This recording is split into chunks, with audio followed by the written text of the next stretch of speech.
Hey guys, tonight we're going to wander down some sandy alleyways you probably shouldn't wander down, at least.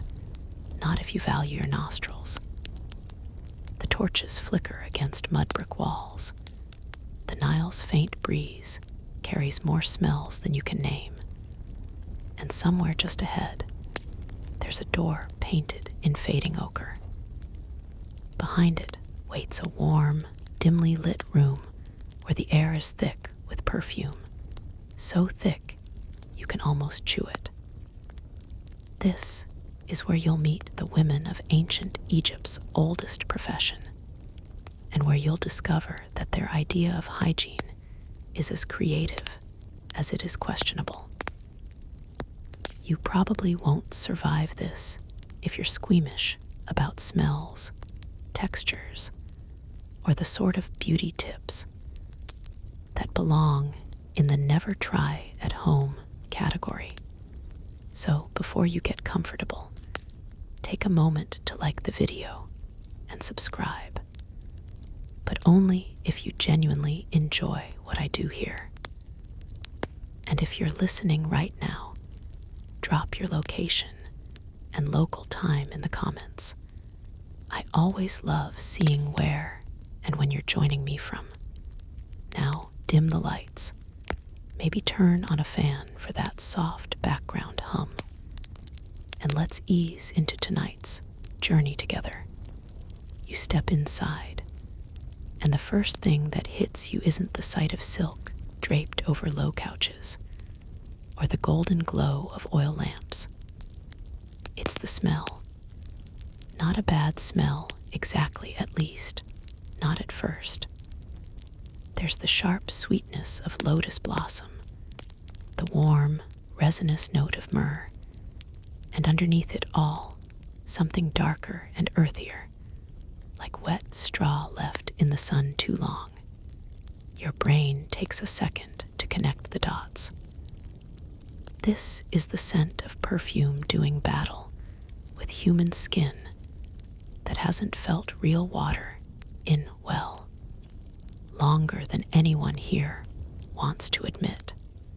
You can almost see the sheen of oil on their arms, catching the lamplight. It isn't just for beauty, it's camouflage. Historians still argue whether ancient Egyptian prostitutes bathed regularly in private, but most agree that daily washing wasn't standard, especially for the lower classes. And for women whose work involved long hours indoors, sometimes through the heat of the afternoon, the solution wasn't soap and scrubbing. It was pouring fragrant oils over themselves until the scent could overpower anything the human body might produce naturally. You watch as one woman, her hair braided into thin, neat plaits, tilts a small alabaster jar and lets a stream of amber-colored oil run over her shoulder. It slides down her arm, catching dust in its path, and pools in the crook of her elbow before dripping to the floor. She rubs it in with a slow, practiced motion, the way you might rub in sunscreen at the beach. Only this isn't about protection from the sun. This is about creating a sensory illusion. If you smell like a lotus pond at dawn, no one's going to ask when you last dunked your head in the Nile. And it works, for the most part. The human nose is surprisingly easy to trick, especially in dim light, especially after a cup or two of beer. You lean in to get a better whiff, and the perfume is so strong your eyes sting a little. You imagine your pores trying to breathe under that thick layer of oil and fragrance, like wearing a silk shirt in August. But on your skin itself, there's an art to it too. The oil isn't just poured on and left alone. It's blended with crushed petals, or dusted with a little powdered cinnamon for warmth. Or, in one case, stirred with what smells suspiciously like honey. That last one probably has more to do with texture than taste. Honey clings to the skin, creating a glaze that keeps the scent trapped close. You're not sure whether to be impressed or alarmed. Mainstream historians will tell you that perfumes in ancient Egypt were expensive, often reserved for the elite. But there's a quirky tidbit here.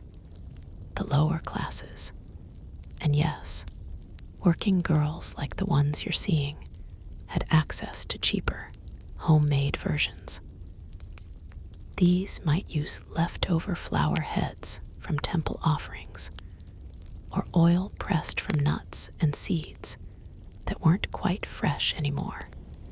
You catch a faint, nutty sourness under the floral top notes, the olfactory equivalent of realizing your milk is just on the edge of turning. You also notice how the perfume clings to the room itself. The walls, the cushions, even the woven reed mats on the floor, all are saturated with years of spilled oil. You imagine that if you struck a match, the whole place might go up like a scented candle. Not that anyone here is thinking about fire safety.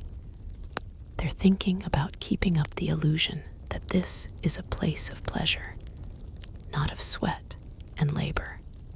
But there's something else at play here, too, something almost medicinal. Some oils were believed to have protective powers, warding off disease or evil spirits. Whether or not that's true, you suspect it was a convenient bonus for women whose work brought them into close contact with strangers. Historians still debate how much of this was genuine health care versus superstition. But in a world without antibiotics, you might pour on a little extra just in case the gods were listening.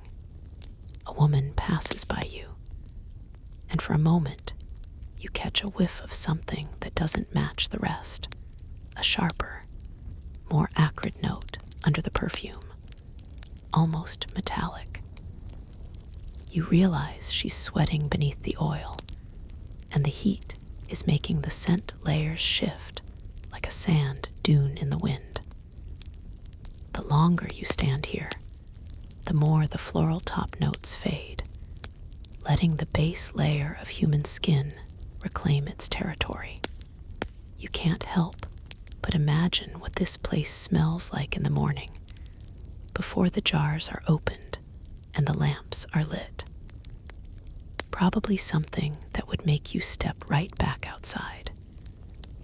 But by nightfall, when the jars are full, the lamps are warm, and the beer is flowing, you'd barely notice unless, like you're paying attention. And you are paying attention. You notice the little white flecks in the oil, crumbs of dried petals, maybe, or bits of crushed resin. You notice how each woman seems to favor a slightly different blend, almost like a signature. One smells faintly of cinnamon and smoke, another of mint, and something almost medicinal, like camphor. You wonder if clients ever chose based purely on scent, the way someone might choose a bottle of wine. There's a ritual to it, too. You see one woman take a shallow bronze dish, pour in the oil, then lean over it until her hair dips into the surface. She lifts her head, squeezing the braids with her fingers so the excess runs down her neck.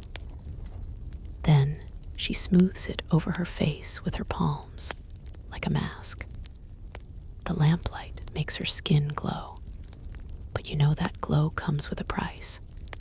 That oil will trap every grain of dust, every puff of ash from the incense burners.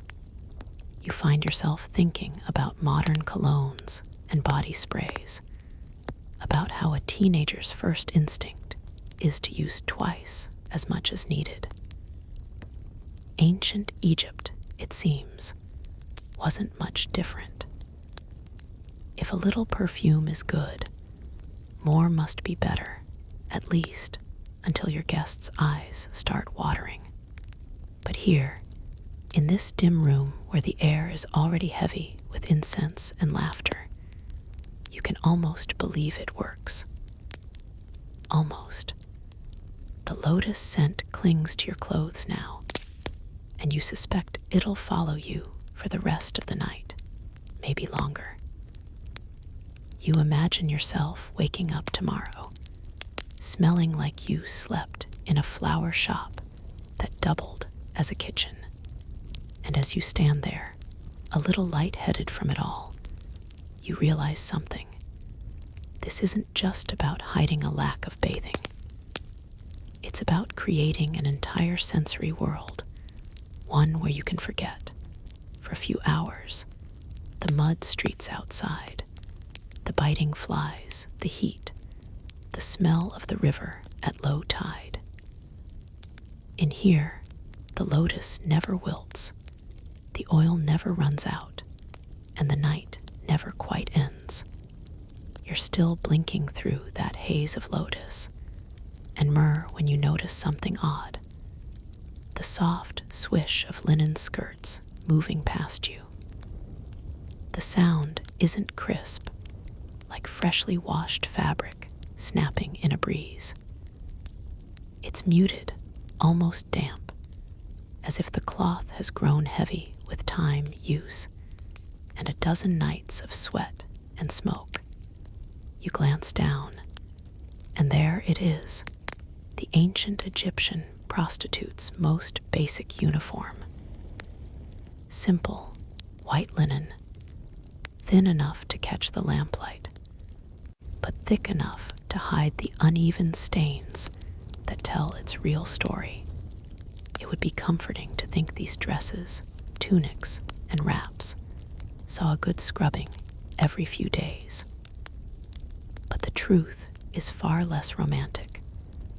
Historians still argue whether the lower class working women had regular access to clean water and laundry facilities, or if they simply brushed off the dust, maybe gave the cloth a quick shake, and called it good enough. And when you think about it, washing linen in ancient Egypt wasn't just a matter of tossing it into a machine with some lavender-scented detergent. It meant hauling it to the riverbank, scrubbing it by hand against smooth stones, wringing it out until your arms ached, then waiting for the desert sun to dry it. That's a lot of labor for a woman whose day was already long, whose nights were even longer, and whose clients probably weren't there for her laundry skills. So the linen just kept going. Night after night. You can almost feel the stiff, crackling texture under your fingertips. It's not the softness of freshly woven flax. It's the fabric equivalent of toast left too long in the sun. The creases aren't crisp.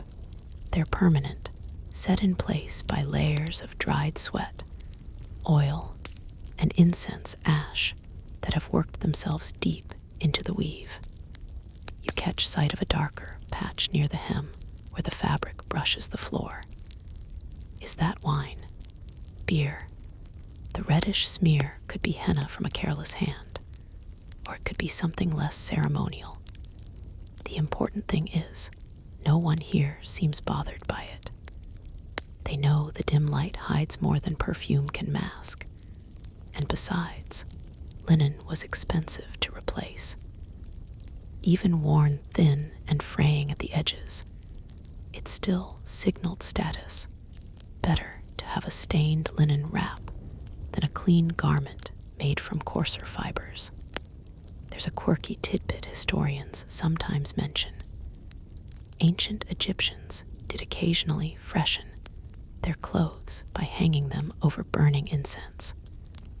The smoke would cling to the fibers, covering any lingering odors with something far more palatable. You see it happen here. One of the women takes off her wrap, holds it up to a small charcoal brazier, and lets the cedar smoke curl through it. The fabric darkens slightly where the heat kisses it, but the smell, much improved, at least for the next few hours. You suspect this trick is as much about showmanship as it is about cleanliness. Watching a garment wave through incense smoke has a certain hypnotic effect, like watching a candle flame dance in a draft. Of course, not all stains were equal. Sweat, dust, and spilled drink might be overlooked, but certain marks would earn a swift change of clothing, if not an outright disposal. You imagine the linen wrap doubling as both costume and protective layer, the way a modern chef might wear an apron. At the end of the night, what couldn't be brushed or smoked away was simply ignored, until it either blended into the fabric's overall patina or the linen gave out completely. You move closer and see the small repairs, tiny whip stitches holding a tear at the side seam, a patch of slightly darker linen near the neckline. These garments weren't disposable, even for women who worked in a profession that relied on presentation. Every inch of fabric had value, and if a piece was too far gone to wear, it might be cut down into smaller cloths for other uses. You decide not to think too hard about what other uses might mean. The heat doesn't help. Even in the relative cool of night, the crowded room traps warmth like an oven. Sweat beads at the temples, soaks into collars, seeps under armholes. And linen, for all its breathable qualities, will hold on to that scent if it's never truly washed.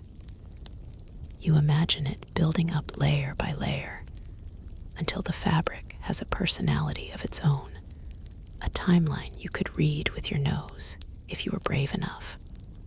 One woman leans toward you, her linen shifting just enough to release a faint, earthy tang beneath the overlay of perfume.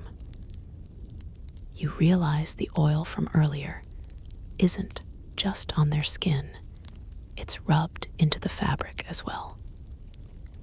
Every embrace, every movement transfers some of it, turning the cloth into a fragrant, slightly greasy extension of the wearer. There's an old debate among scholars about how often prostitutes in ancient Egypt would change their clothes at all. Was it nightly, for those who could afford it? Weekly? Or only when the garment was truly falling apart? The written records don't give a neat answer, and the depictions in art, those clean, elegant linen dresses, probably lean more toward idealization than reality. You can't exactly draw the fine wrinkles of sweat-stiffened fabric in a temple carving without ruining the vibe. And yet, despite it all, there's something strangely beautiful about the way the linen hangs. It's worn, yes, but it moves like it remembers every step, every sway of the hips it's followed. The faint sheen of oil catches the lamplight in irregular patterns, making the garment shimmer in a way no pure white cloth could. You start to suspect that maybe, just maybe, the appeal here isn't about spotless cleanliness at all. It's about a kind of lived-in glamour, an unspoken suggestion that this cloth has stories, that it's absorbed the heat and secrets of countless nights. One of the women brushes past you, and the hem of her linen wrap catches your wrist. It's rougher than you expected, the fibers slightly raised where the fabric has worn thin. You catch yourself wondering how many nights worth of human contact live in those threads, how many times the cloth has been pressed against skin, dampened with wine, perfumed with oil, and smoked with incense before ending up here, brushing against you. You think back to your own clothes at home, machine washed and dryer softened, and realize how different it must have felt to live in a time when fabric wasn't just worn, it was worked into your life until it became part of your identity.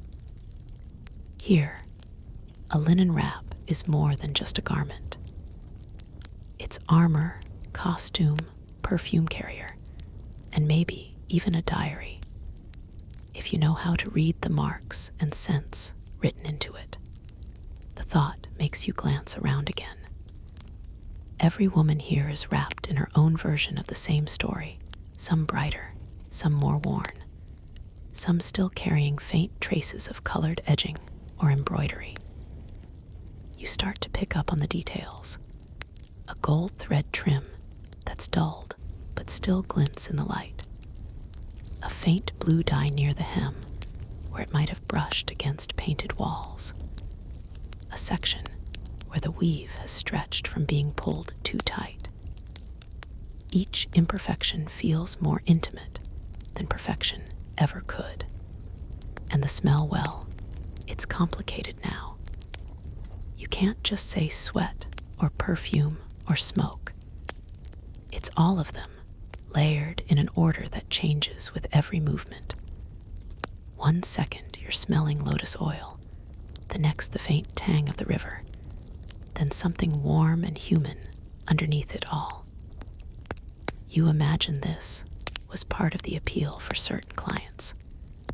The way scent told its own story, shifting moment by moment, never quite the same twice. Somewhere in the corner, a younger woman sits with her linen pooled around her, carefully picking loose bits of reed or straw from the folds. She smooths the fabric over her knees, pats it down, then folds it into neat pleats with quick, efficient hands. You realize she's not washing it. She's just making it look tidy enough to pass. The illusion is what matters, not the reality. And if you've got enough incense, enough oil, and just the right lighting, the illusion can be perfect. You catch yourself almost respecting the ingenuity of it. These garments have been through more than most modern clothes ever will, and yet they keep showing up, night after night, carrying their hidden history in every crease. You run your hand along the nearest bit of linen, and it's like touching the ghost of every night that came before. You're still thinking about the stiff folds of that linen when a smell cuts through the air so abruptly. It feels like someone flicked your nose with a wet reed. It's sharp, earthy, and oddly sweet, like wet clay mixed with manure. You turn your head, and there, on a low wooden table, sits a small, shallow bowl of something you already wish you hadn't looked at too closely. The woman beside it dips her fingers in, scoops up a small lump, and begins kneading it between her palms as if she's rolling bread dough. Only this dough is a dark, fibrous brown, streaked with pale grit. It doesn't take long for you to figure it out. Crocodile dung. You heard that right. In ancient Egypt, crocodile dung mixed with honey or other binding agents was believed to be an effective contraceptive. The logic, if you can call it that, went something like this. Crocodiles were powerful creatures of the Nile, feared and respected. If a woman used a piece of their dung as a vaginal pessary, perhaps some of that power would protect her from conception. Others argue it was about acidity. The material's pH might have created a hostile environment for sperm. Historians still argue whether it actually did anything beyond making the user smell like the wrong end of the river. What you're seeing here is part ritual, part practicality, part sheer desperation. You lean a little closer, though not too close, and see how she rolls the material into a small, rounded plug. She sprinkles something over it, maybe crushed herbs, as if seasoning a dish. The scent sharpens, but the underlying essence remains. You try not to imagine the full process. Let's just say it's inserted before the night's work begins and left there until morning. Given the heat, the sweat, and the general lack of private, clean bathing spaces, you can figure out for yourself what kind of bacterial festival might follow. Still, in its own way, this method made sense. There were no latex factories along the Nile, no pill packs tucked into clay jars. Choices were limited to what could be gathered, ground, or molded from the world around you. Crocodile dung, being plentiful in certain parts of the river, was as accessible as it was unpleasant. And when you're trying to survive in a trade where an unplanned pregnancy could end your livelihood, a little discomfort and a lot of smell might be a price you're willing to pay. You notice another woman preparing hers differently, mixing the dung with what looks like soft beeswax. She kneads it until it's smoother, then shapes it with surprising precision. She moves with the focus of someone making jewelry rather than a contraceptive device, and you almost forget what you're watching until the smell drifts over again and brings you right back. There's a quirky tidbit here. Some scholars think the dung was occasionally dried in the sun before use, making it easier to store and less, well, damp. Others believe it was applied fresh, which would have been, let's just call it, a more immersive sensory experience. Either way, once in place, the plug also acted as a physical barrier, not unlike certain modern methods, though perhaps less comfortable and more odorous. And yes, the odor was probably impossible to hide entirely. You imagine clients politely ignoring it, or maybe finding a way to convince themselves it was just another exotic incense in the mix. Dim light and heavy perfume can cover a lot of truths, but in close quarters, some realities insist on making themselves known. You glance toward the far wall, where a small clay jar sits half hidden in the shadows. You can guess what's inside without opening it. The idea that multiple women might share from the same batch of material makes you shiver. If the communal bronze tweezers from later are bad, this is worse. But resources were limited, and in a place where linen wraps could go unwashed for weeks, personal often meant shared with your coworkers. And crocodile dung wasn't the only substance used for this purpose. There were recipes involving acacia, gum, natron, honey, and even sour milk, all thought to have some contraceptive or antibacterial property. But the crocodile version, for reasons of either belief or availability, seems to have been the most infamous. You can see why. It's hard to forget once you've seen it, and harder still once you've smelled it. One of the women catches you staring and laughs softly. It's not cruel, just amused. To her, this is routine, no stranger than someone today popping a vitamin in the morning. She pats the small plug in her palm like she's sealing a pastry, then sets it aside with a care that almost feels reverent. There's pride here, oddly enough. Pride in knowing the tricks of the trade, the old methods passed down from woman to woman, whispered like secrets that kept them alive. You start to realize that what's shocking to you is simply practical to them. Your 21st century sense of hygiene is clashing with a world where survival is about using what you have, no matter how unpleasant it might be. And for all its foulness, this crocodile dung trick represents control, a rare and precious thing for women in their position.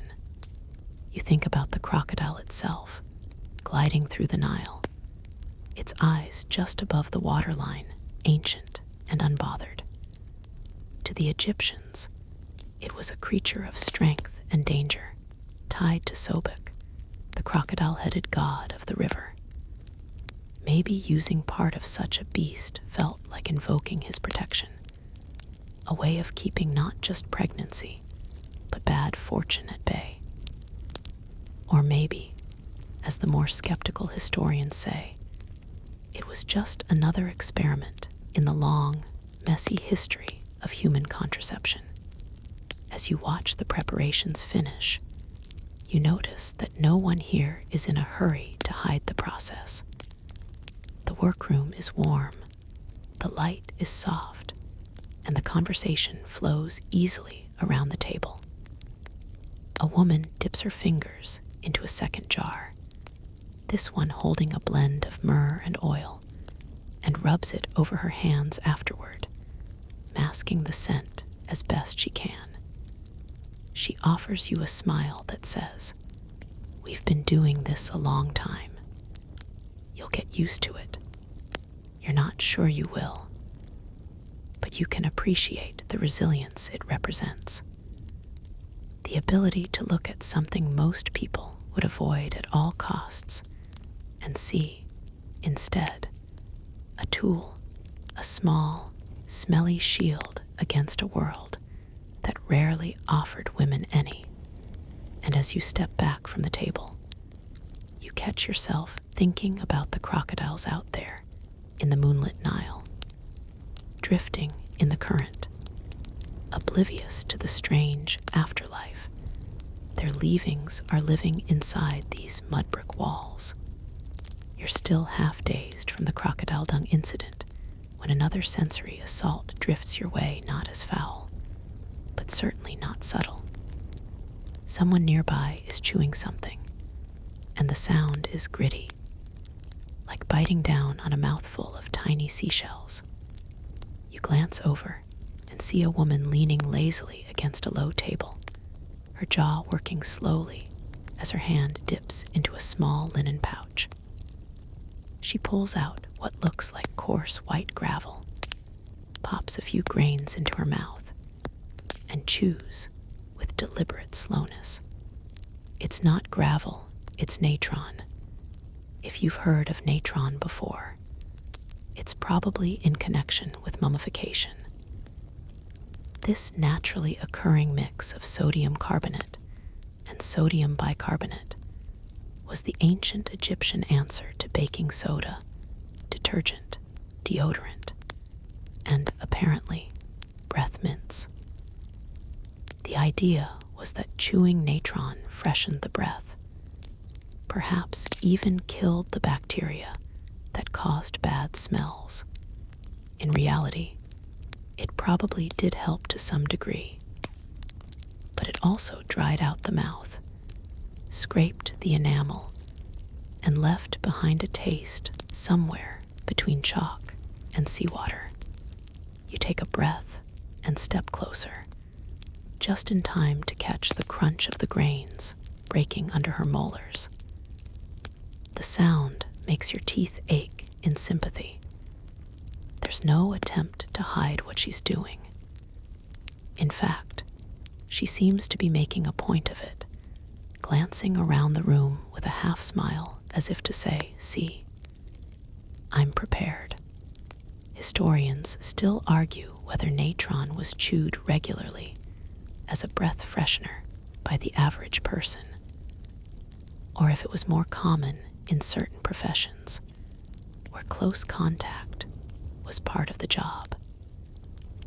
Here, in this crowded room, with beer on everyone's breath and incense smoke swirling in the air, you can see why someone might want every edge they could get. The process is simple.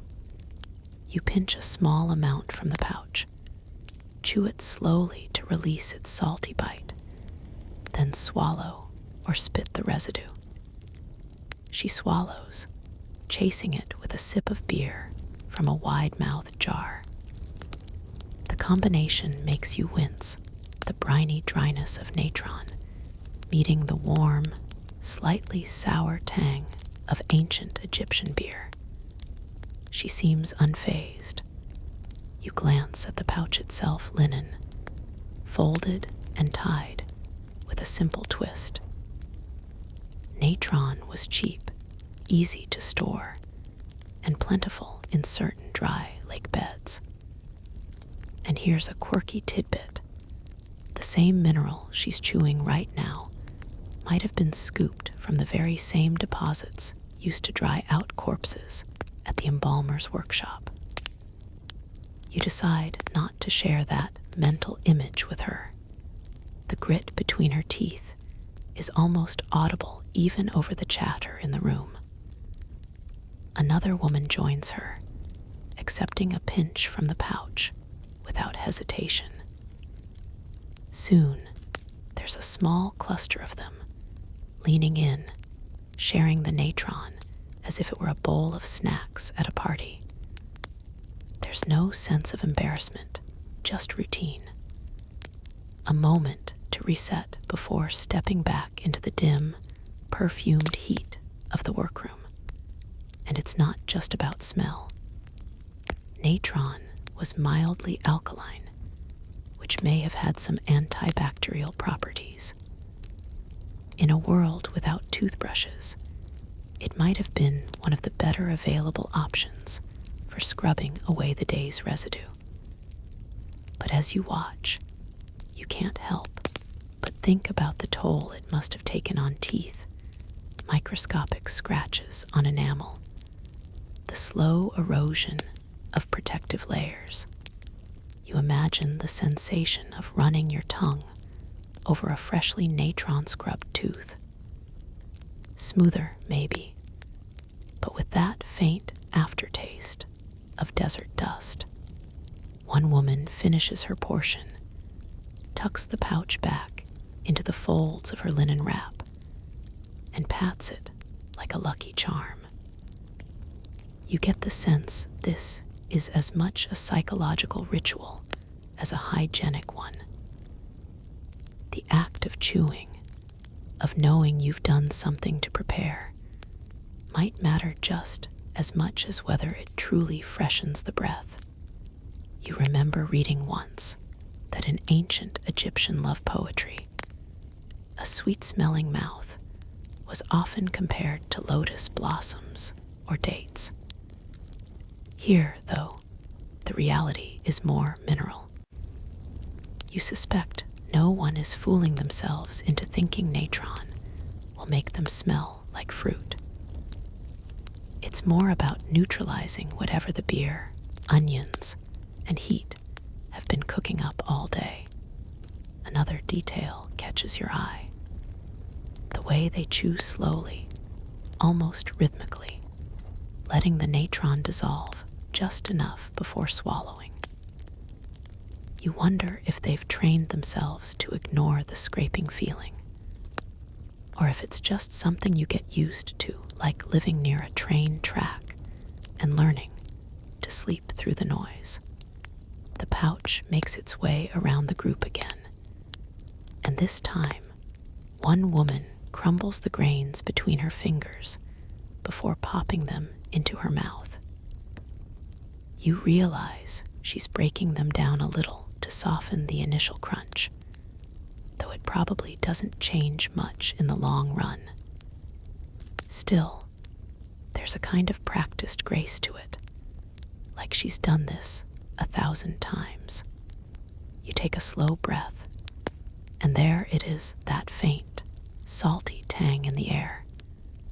It mixes with the ever-present lotus oil, the smoke from the braziers, and the human heat of the room.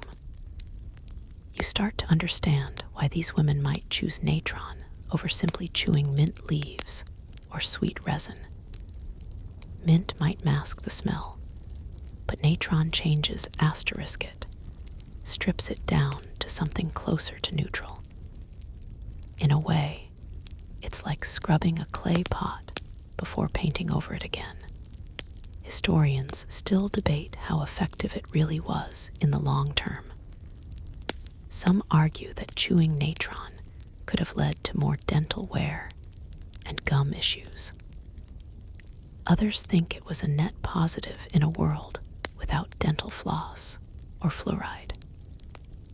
Standing here, you're less interested in the scientific verdict than in the human moment, the way they laugh around the pouch, share it without hesitation, and keep going.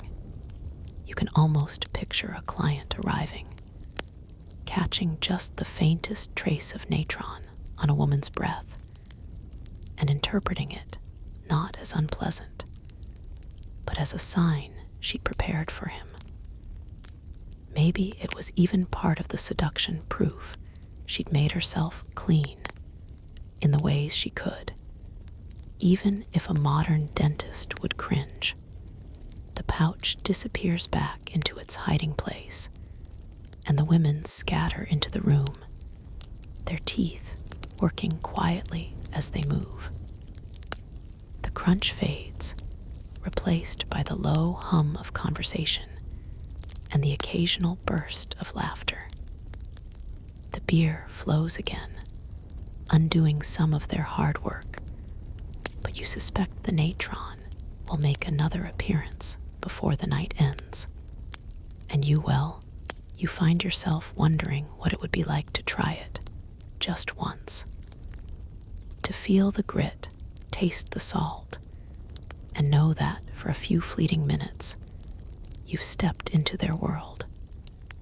You decide against it for now, but the thought lingers, gritty and persistent, like a grain of natron caught between your teeth.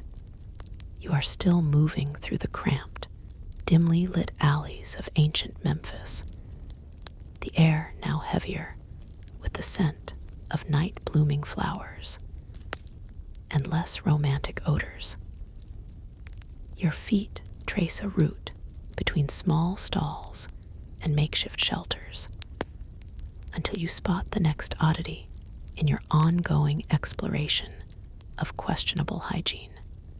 Here, you discover the famed coal stations, not the pristine, polished little jars you might imagine from museum displays, but a mess of crumbling stone mortars, dusty pigments, and a variety of spoons, sticks, and oddly shaped reeds.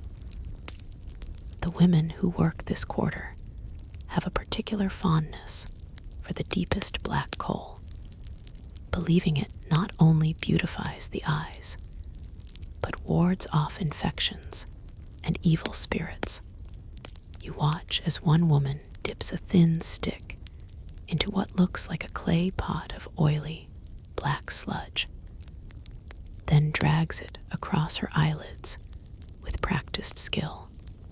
The fact historians love to note, and which you can now confirm, is that coal was indeed functional in Egypt's bright, sun-baked climate, reducing glare and perhaps even deterring flies. But the version you're seeing, it's been remixed from leftover chunks scraped out of old pots, the contents diluted with whatever oil was handy. Sometimes castor oil, sometimes something you suspect came from an animal that didn't exactly meet its natural end yesterday. The mixture glistens in the lamplight, the smell faintly metallic, and you try not to breathe too deeply. Still, the women swear by it. They laugh, leaning on one another's shoulders, eyes lined like dark crescents of moonless night. A few even boast that their blend is superior because it has aged, as though eyeliner should be stored like a fine wine. This belief, charming and dubious in equal measure, might stem from the way certain lead compounds in older coal shift texture over time. Historians still argue whether these compounds offered a real antibacterial effect or simply added another layer of hazard to the face of the wearer. Your attention shifts to the tools. Thin applicators carved from wood, worn smooth by years of use, and more alarmingly, passed from person to person with no attempt at cleaning. You watch as one woman finishes her turn and without a thought hands the stick to her friend. There's no rinsing, no wiping. Just the next hand, the next eyelid, the next flick of the wrist. You can almost hear the bacteria throwing a celebration. Nearby, in a smaller niche, a girl is heating something in a tiny copper pan over a coal's brazier. The sweet, sharp scent makes you lean closer. It's gum arabic mixed with powdered minerals, meant for sealing the coal in place during hot days. Unfortunately, the gum has been rehydrated with water from a storage jar that's seen far too many hands dipped in it, and no lid to speak of. She grins as she dabs the sticky mixture onto another woman's face, explaining it will keep the coal from running when the sun makes you sweat like a donkey pulling a grain cart. You decide not to imagine what else is in that mixture. The women's mirrors, polished copper discs, catch your eye. In the flickering light, their reflection is distorted, warped like the surface of a pond after someone's thrown a pebble. The distortions make their lined eyes look even larger, more dramatic. They tilt the mirrors this way and that, sometimes using them as makeshift fans to cool their faces after the sticky gum application. A fringe fact you might not have expected. Copper mirrors often carried the faint metallic scent with them, and some believed this scent itself had a protective power. Whether that's superstition or early recognition of copper's antimicrobial properties, historians still debate. You stand quietly for a while, just watching the rhythm of the place. Someone's mixing more pigment in the corner, grinding galena into dust. Someone else is holding a child while having her eyes done, the child squirming, trying to grab the applicator. There's laughter, gossip, the occasional half-shouted complaint when someone accidentally pokes an eyelid. You notice that each woman has her own ritual after the coal is applied. Some blow gently into the eyes to help it dry. Others simply blink rapidly until the oily slickness settles.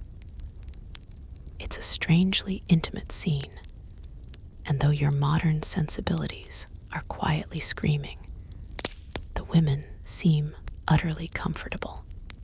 The smell of warmed gum arabic, smoky lamp oil, and a faint tang of sweat mixes into the atmosphere, and you can almost feel the grit settling on your own eyelashes.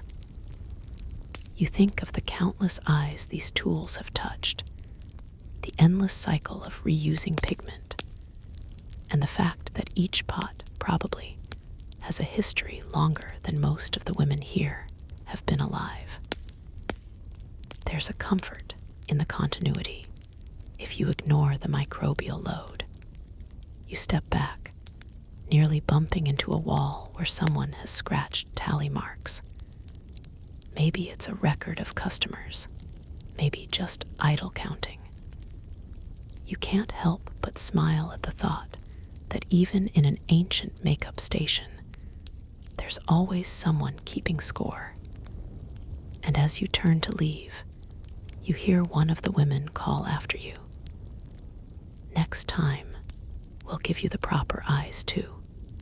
You wave politely and make a silent promise to yourself that there will not, in fact, be a next time for borrowed eyeliner in ancient Memphis.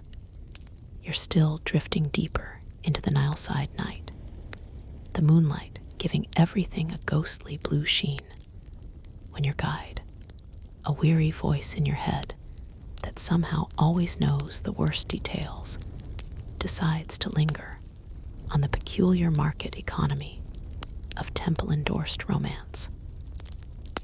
Picture yourself passing between columns carved with hieroglyphs so perfect they look as if they were printed yesterday, except they're covered in the faint grease of thousands of fingertips that have traced their curves for centuries.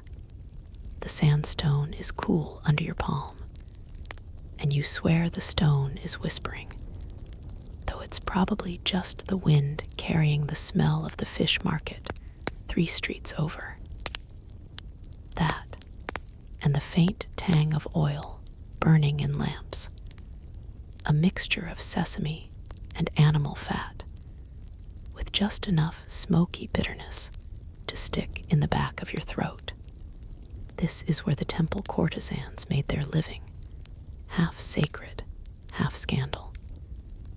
You watch one lean casually against a column, her tunic dyed with the kind of crushed pomegranate red that doesn't fade even in the brutal sun. She isn't shy about letting the hem ride a little higher than fashion dictates.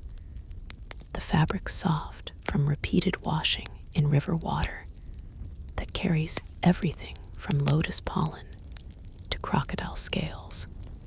What you don't see immediately, but eventually smell, is the layer of perfumed resin she's applied not just to her hair, but also to her skin, trapping a sheen of sweat underneath. Historians still argue whether this resin was a luxury beauty ritual or just a sticky way to mask other unavoidable aromas. You can imagine both being true. You follow her gaze toward the temple doors, which are open to the faint candle glow inside. The air here is heavier, perfumed with Kai-Fi incense, a blend so complex that ancient recipes read like novels. Honey, raisins, wine, frankincense, juniper berries, and at least a dozen other ingredients, each roasted and ground into powder. The scent is intoxicating, but it's also clinging, the kind that soaks into fabric and stays there for days. You picture the working women leaving at dawn with this smell stuck to them, mingling with the heat of the day, until it became their personal cloud. As you drift past the threshold, the stone floor grows cooler, smoother, worn by centuries of sandal soles and bare feet. In the corner, a low table is piled with bowls of offerings, figs beginning to shrivel, beer souring in clay jugs, and little cones of bread turning hard enough to be used as building material. These offerings weren't just for the gods. Temple prostitutes sometimes received them as part of their pay. The figs could be eaten, sure, but the beer, by the smell alone, it's halfway to vinegar. You imagine her forcing a polite smile as she takes her wages, calculating how much of the fig she'll need to choke down before sleep. Here's where it gets tricky. Some records suggest that certain temples encouraged these liaisons as acts of devotion, a blending of physical and spiritual service. Other scholars argue it's all just later gossip, moralizing the past. But walking here, feeling the cool draft from the inner sanctum, and hearing the faint, hushed laughter behind reed screens, you can believe it might be true. The reality was probably messier than either version, part ceremony, part survival. Outside again, the air is warmer, and you notice a side alley where the street lamps have all gone out. The cobblestones are slick with something you'd rather not identify, and a cat darts past, tail high. You follow the sound of soft voices and end up at a row of modest, windowless rooms where women wait between clients. Each room smells faintly of crushed mint leaves, not from cleaning, but from women chewing them to freshen breath before going back inside. The problem is that the mint often mixed with whatever they'd eaten earlier: garlic, onions, dried fish, creating a complicated bouquet you're not sure you want bottled. One woman, sitting just outside her doorway, is threading beads into her hair. The beads are carved from hippo ivory, smoothed to a shine. But each time she leans forward, you catch the faint odor of the riverbank where hippos wallow. She doesn't seem to notice. She's more focused on keeping the flies off the bowl of dates at her side. You remember the resin from earlier and realize that, by now, her hair, skin, and beads must all share one fused aroma. A perfume that could knock out an unprepared visitor, but feels like home to her. Sudden breeze carries in another smell: roasted barley from a nearby bakery. It's warm, almost comforting, until you remember that many of these women used bread not just as food, but as a makeshift exfoliant, rubbing stale crusts over their skin to scrape away sweat and oil. The crumbs would stick, needing to be brushed off before the next customer. You can see how, over time, the mingled scents of bread, resin, mint, and the river could create something uniquely Egyptian and uniquely potent. Down the street, a group of temple novices passes, giggling behind their hands. They glance at the courtesans with that mix of curiosity and disdain reserved for people whose work is simultaneously condemned and needed. One of the novices is carrying a small jar, likely more resin, maybe myrrh this time. Myrrh has a sharp, medicinal note to it, a reminder that some of these scents weren't just for pleasure. They doubled as primitive antiseptics. Whether it helped or just stung horribly, historians still argue. As the night deepens, the temple lights fade one by one, but the courtesans stay awake, leaning against columns, trading stories, occasionally adjusting the beadwork in their hair. You notice that some have kohl smudged not just around their eyes, but along their temples and even their hairline, perhaps as extra decoration.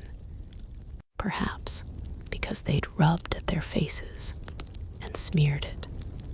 Kohl, made from ground galena, had a metallic tang to it that you imagine would linger on the fingertips, and maybe even flavor a bite of fig if you weren't careful.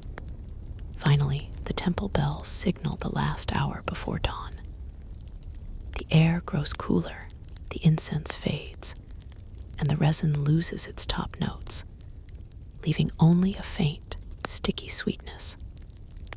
You stand there in the half-dark, the sense of sesame oil, stale beer, mint, bread, resin, and the faint tang of galena swirling together into something that tells you exactly where and when you are.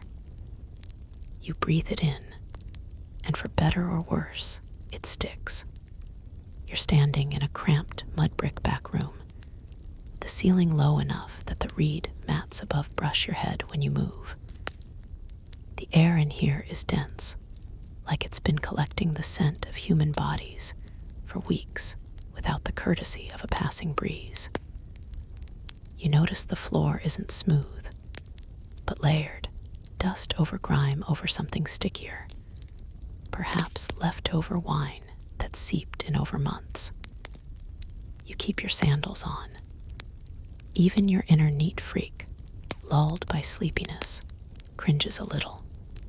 At the far end, there's a low stool where a working woman sits, elbows on knees, examining a clay pot in her lap. It's no treasure, just a vessel of thick beige goop that looks suspiciously like the kind of paste your primary school art teacher warned you not to eat. She's stirring it with a reed stick, humming off-key. The smell rises toward you, a tang of vinegar mixed with a sharp, almost medicinal punch. This is the ancient Egyptian version of a body-freshening agent, except it's not just for scent.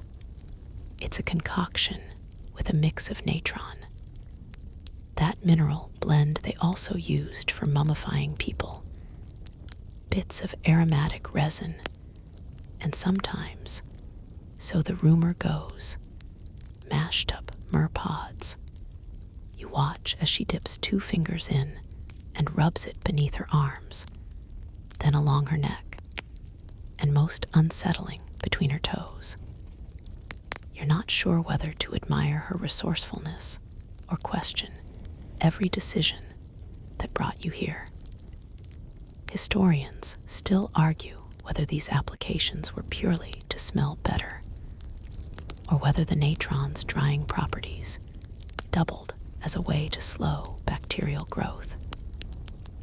Given the way Egypt's heat could turn any closed space into a bread oven, either reason makes sense, but no matter how practical.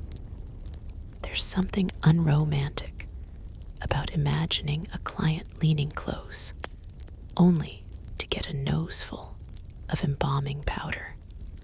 A small breeze finally squeaks through the window's reed lattice, and it carries in more than fresh air.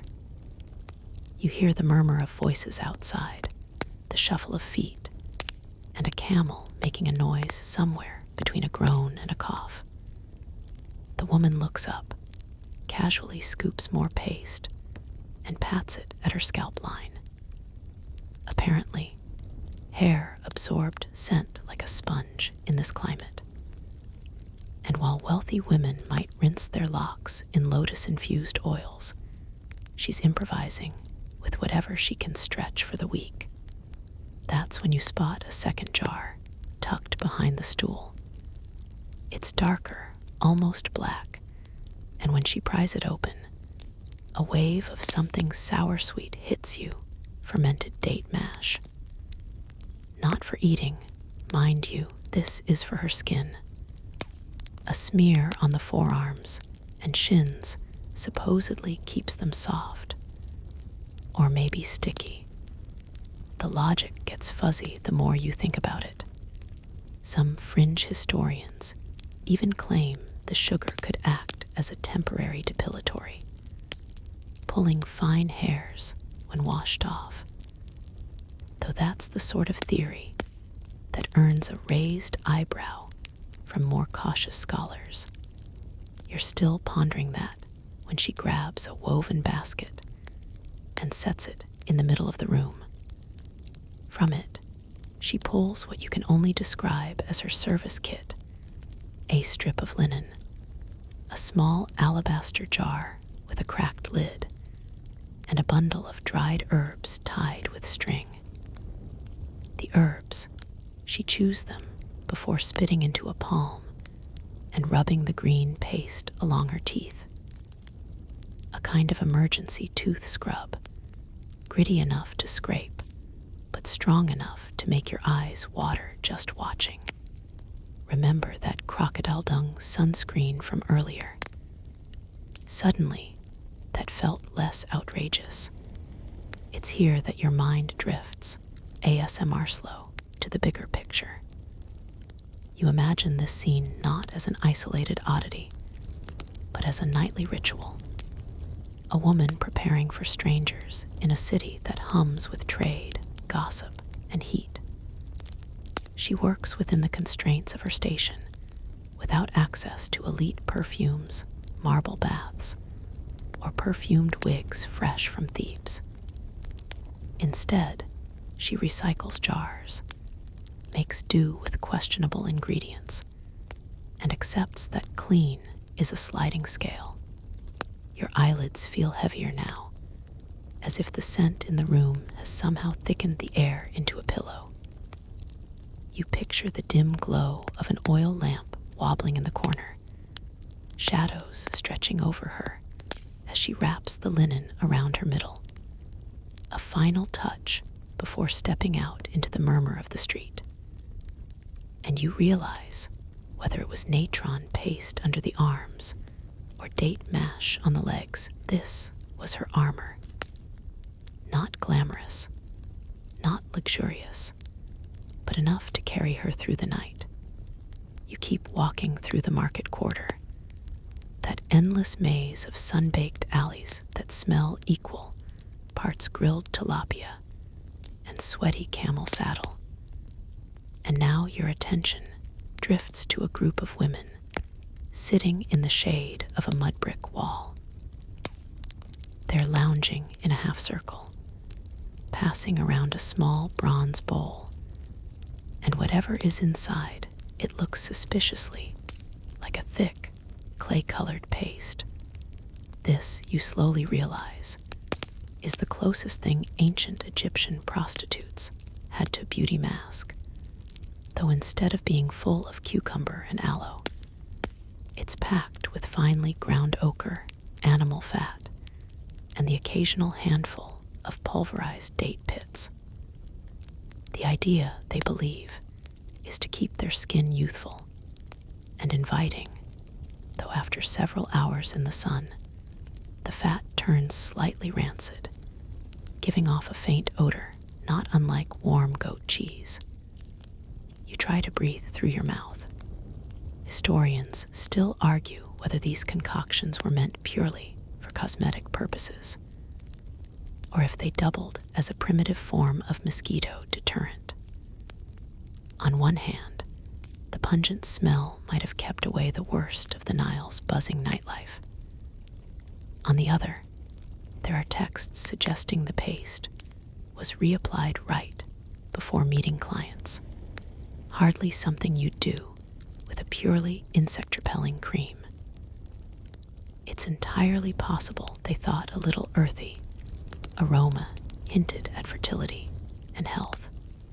You can imagine one scribe shrugging over his papyrus, muttering, "Beauty is in the nose of the beholder." One of the women leans forward to check her reflection in a shard of polished copper. She smooths the paste evenly over her cheeks, then traces her lips with a stick dipped in red ochre powder. The effect is striking in this filtered afternoon light, but you suspect it might look less appealing once the sun sets and the torches flare.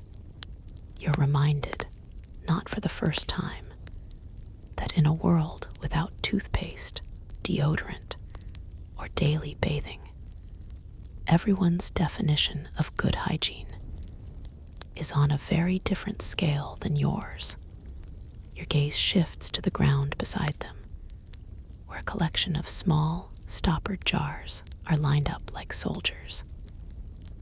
These are filled with perfumed oils, well, perfumed by ancient standards.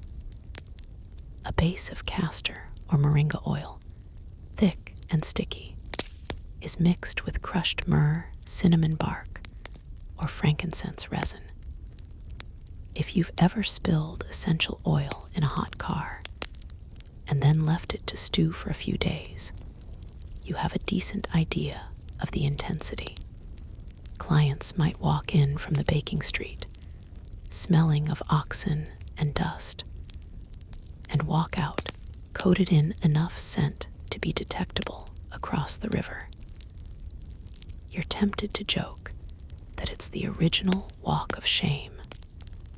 Only back then, it probably counted as advertising. There's a detail here that makes you raise an eyebrow. One of the younger women is meticulously cleaning the inside of her ear with what looks like a sliver of reed.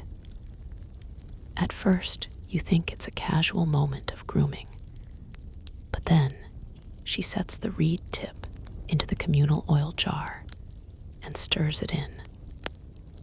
Apparently, a touch of natural earwax was thought to improve the staying power of perfume, acting as a kind of fixative. You instinctively take a step back, wondering how many layers of this is fine. You'd have to peel away before your modern brain accepted that trick. The scene is not without its charm. They laugh softly, trade gossip about merchants and temple guards, and gesture toward passers-by with that sly, measuring look that has probably been perfected over centuries. You catch snatches of conversation. One is annoyed about a rival's new linen wrap. Another complains her crocodile dung contraceptive batch is attracting flies too quickly. They're practical about it, treating the whole business like any other trade. You realize, not without a little surprise, that for them, this daily routine of paste making, oil mixing, and self-anointing is as ordinary as you brushing your teeth and scrolling through your phone before bed. Of course, the hygiene standards are questionable even by the generous allowances you've been making so far. When a bowl of face paste gets low, it's not thrown out, it's freshened by adding more fat and more ochre, stirred with bare hands that have spent the day handling coins, food, and who knows what else. Insects occasionally end up mixed in, and no one seems particularly bothered. You think about how we panic over expiration dates on yogurt, and you can't help but smirk. Remember that crocodile dung sunscreen we passed by earlier? Well, it makes a cameo here. Some women smear a tiny bit along their cheekbones, claiming it gives a healthy glow. Maybe it's the mineral content, maybe it's a placebo effect, but you suspect it's the sort of skincare step that's better appreciated when you don't have access to microscopes. The scholarly debate over all this is still lively. Some point to the abundance of cosmetic jars and applicators found in brothel ruins as proof of a thriving beauty and scent economy. Others suggest these finds are overinterpreted, and that many women, sex workers or otherwise, simply made use of whatever affordable cosmetics they could get. You wonder if some future archaeologist will find a bottle of expired drugstore moisturizer in your bathroom and construct an elaborate theory about 21st century mating rituals. The bronze bowl is empty now, and one of the women gets up to refill it from a small storeroom behind her. You catch a whiff of something both floral and vaguely barnyard, and decide it's probably better not to ask what animal provided the fat this time. As the paste is smoothed onto another face, you're struck by the strange mix of pride and resignation in their movements, pride in their craft, resignation to the heat and the smells, and the fact that this is simply life. Somewhere nearby, a temple gong rings the hour. The women gather their jars and reeds, preparing to move into the shaded interior where clients will soon arrive.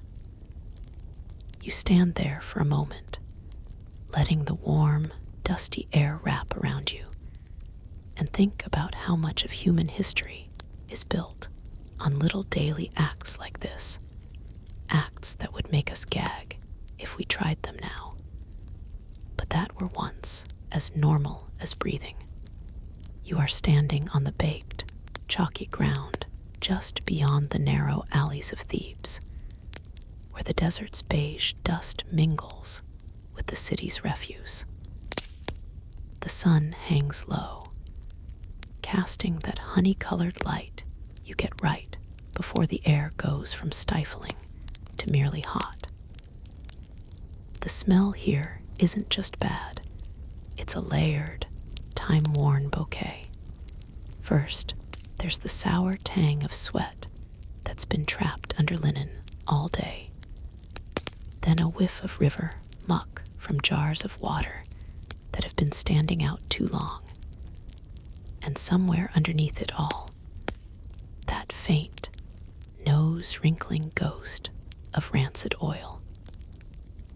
You don't know exactly where it's coming from until you see her, one of the more infamous women in this quarter, grinding something in a shallow stone mortar. She's working on her special ointment, or at least that's how she pitches it. Mainstream historical accounts tell us that Egyptian prostitutes often used oils and unguents to soften skin and mask less than fresh odors.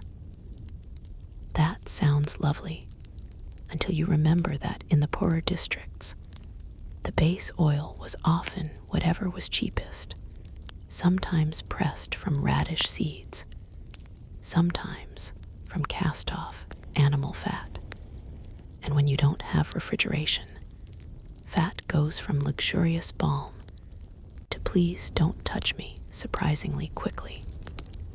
This one is already half congealed in the heat, and you notice her stirring in what looks suspiciously like crushed garlic.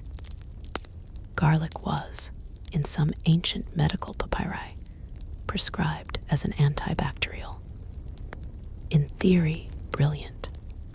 In practice, well, you'll smell like the Nile fish market on delivery day. The quirky part here, historians have dug up references to street corner healers swearing by garlic fat mixtures, not just for skin softening, but also as an invitation to pleasure. That's the polite way of saying it was thought to increase a client's enthusiasm. Whether that's placebo effect or just distraction from other smells is anyone's guess. And historians still argue whether these concoctions were genuinely believed to work, or were just the cheapest, most available ingredients that got spun into marketing. You watch her scoop the paste into a cracked alabaster jar, the kind that's been reused for years. She dips 2 fingers into it, rubs it along the inside of her wrists, then along her jawline, muttering something about keeping the flies away. That part, you can believe, garlic's pungency, is a known insect deterrent. But you also notice she doesn't wipe her hands afterward. She just casually picks up a reed cup of beer, and you have to quietly decide whether it's worse that she drinks it with those fingers or that she offers it to you. You decline. Politely. Nearby, another woman, slightly older, more weather-creased, is demonstrating a different technique. Instead of smelly salves, she's got what looks like a bundle of reeds tied together with linen, dipped into some muddy green liquid. She sweeps it under her arms and down her torso. It takes a moment before you realize she's using a primitive herbal wash. The greenish tinge, likely from fenugreek or crushed parsley, both mentioned in ancient hygiene recipes. Parsley's a mild deodorizer. Fenugreek, however, leaves you smelling vaguely of maple syrup, which is charming until you remember maple syrup doesn't exist here. And the association for most people would be sweetened grain porridge that's been left out too long. One of them notices you staring and teases. You think we smell bad now. Wait until the feast tonight. It's meant as a joke, but it's also true. Public feasts mean standing in tight crowds under hot oil lamps, and any perfuming effort is obliterated by hour 2. That's why, in these neighborhoods, there's a certain resignation about scent. People aren't aiming for fresh so much as less offensive than the person next to you. Of course, being you can't help drifting into a mental tangent about ancient marketing. Imagine the sales pitch. Smell unique, stand out in the crowd.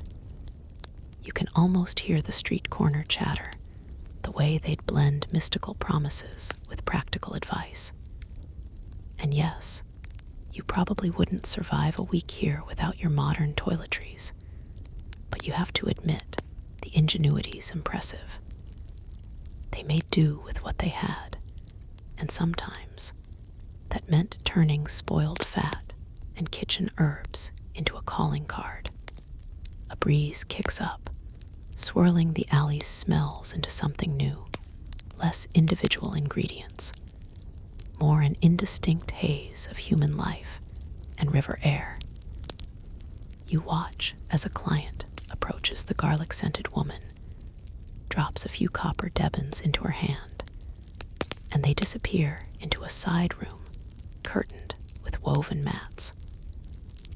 You can't decide if the faint smile on her face is because she believes in her potion, or because it simply makes her stand out among the competition.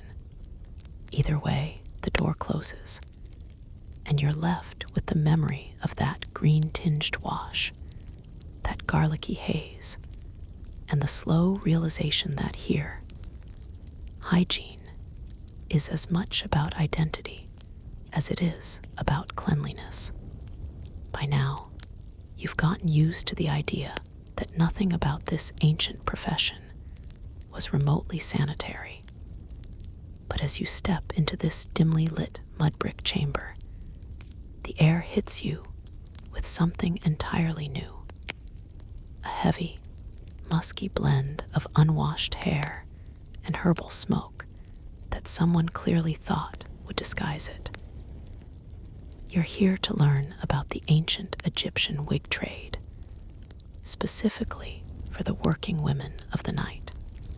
And no, these wigs weren't just stylish accessories. They were survival tools, status symbols, and sometimes little ecosystems in their own right. You sit on a low stool while a tired young woman named Satra fusses with a tangled mass of hair on her lap. She tells you it's yak hair, though you're not sure how much yak is actually in there, mixed with human strands bought from temple barbers. The wealthy might have imported horsehair or fine linen fiber wigs, but most sex workers settled for whatever the market could offer. And if it came from a dead person, well, hair is hair. Mainstream historians confirm wigs were a key part of Egyptian fashion, especially among the upper classes, and many were designed to cover shaved heads, which helped combat lice. But here's the kicker. Many prostitutes didn't bother shaving. They just plopped the wigs on over their own matted hair, sometimes using honey or resin as a sort of ancient hair gel to stick things down. That might sound fine until you remember that honey is a bug magnet. And yes, that means little crawling companions were part of the package. You lean closer to inspect Satra's wig-making tools. A bone comb with several teeth missing, a few clay pots of scented oil, and an alarming chunk of beeswax with something black embedded in it. She notices your look and laughs. "It's nothing," she says, "just a beetle.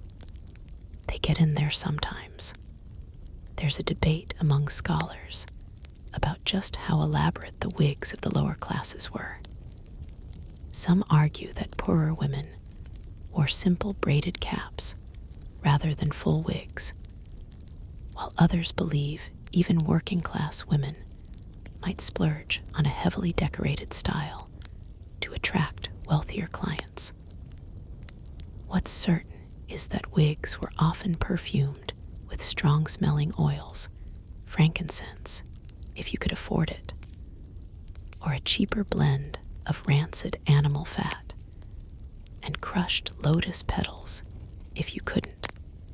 The oil helped hide not only the scent of sweat, but also the faint odor of mildew from the wig itself.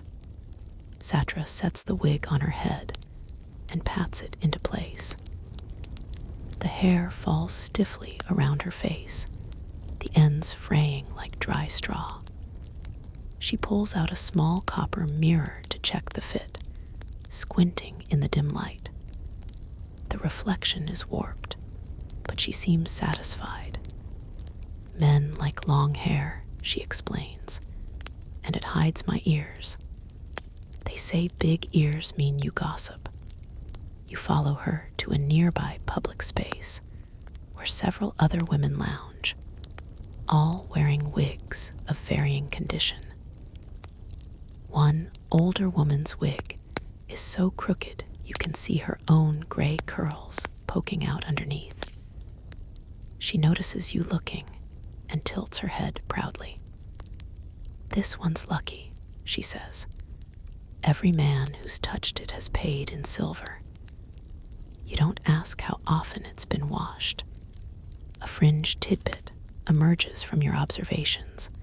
Sometimes wigs doubled as hiding spots. Coins, beads, and even tiny scraps of papyrus could be tucked into the layers, safe from pickpockets. But that also meant the wig could feel like wearing a hot, lumpy hat all day, especially under Egypt's merciless sun. A bead of sweat trickles down your neck just watching them. Back in the wig workshop, Satra shows you her special stock. She opens a reed basket to reveal several wigs with intricate braiding, clearly more expensive than the rest. These are for festivals, when priests and nobles might mingle with commoners, and a woman's appearance could mean the difference between a night's wage and a month S. But even these finer wigs share one thing in common: the faint, sour smell of hair that's been worn too many times without a thorough cleaning. Historians still argue whether the Egyptians had effective methods for truly cleaning wigs. Soap, as we know, it didn't exist. They relied on alkaline washes made from natron or plant ash.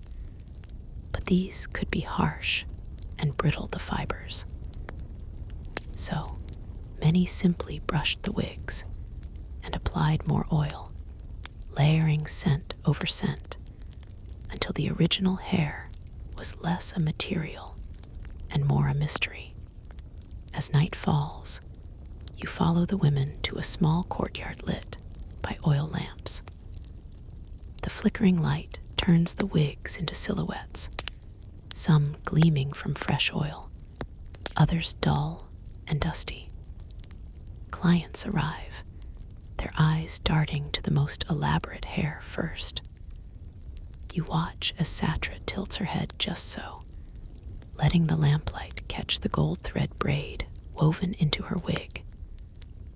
It works within minutes. She's leading a merchant toward a back room. Left alone, you pick up one abandoned wig from the bench. It's surprisingly heavy, and when you lift it, a faint rain of dust and something else, crumbly, like dried petals, falls out. The smell is overpowering, a heady blend of sweat, incense, and the unmistakable tang of something that's been left damp for far too long. You set it down carefully. Somewhere in the darkness, you hear a faint buzzing, and you decide you've learned enough about ancient Egyptian wigs for one night. By now, the smell of the Nile's riverbank in your mind has probably become its own character, half swampy bouquet, half suspicious mystery. You're still weaving your way through the cramped back streets of Thebes, stepping over discarded palm leaf baskets and little puddles of something. Ahead, the air thickens with the scent of something sweet, almost sweet. It's like someone tried to make perfume, but got distracted halfway and decided to stir in a little goat. And there, leaning in a shaded doorway, is a woman whose job involves turning that half-sweet scent into a lure.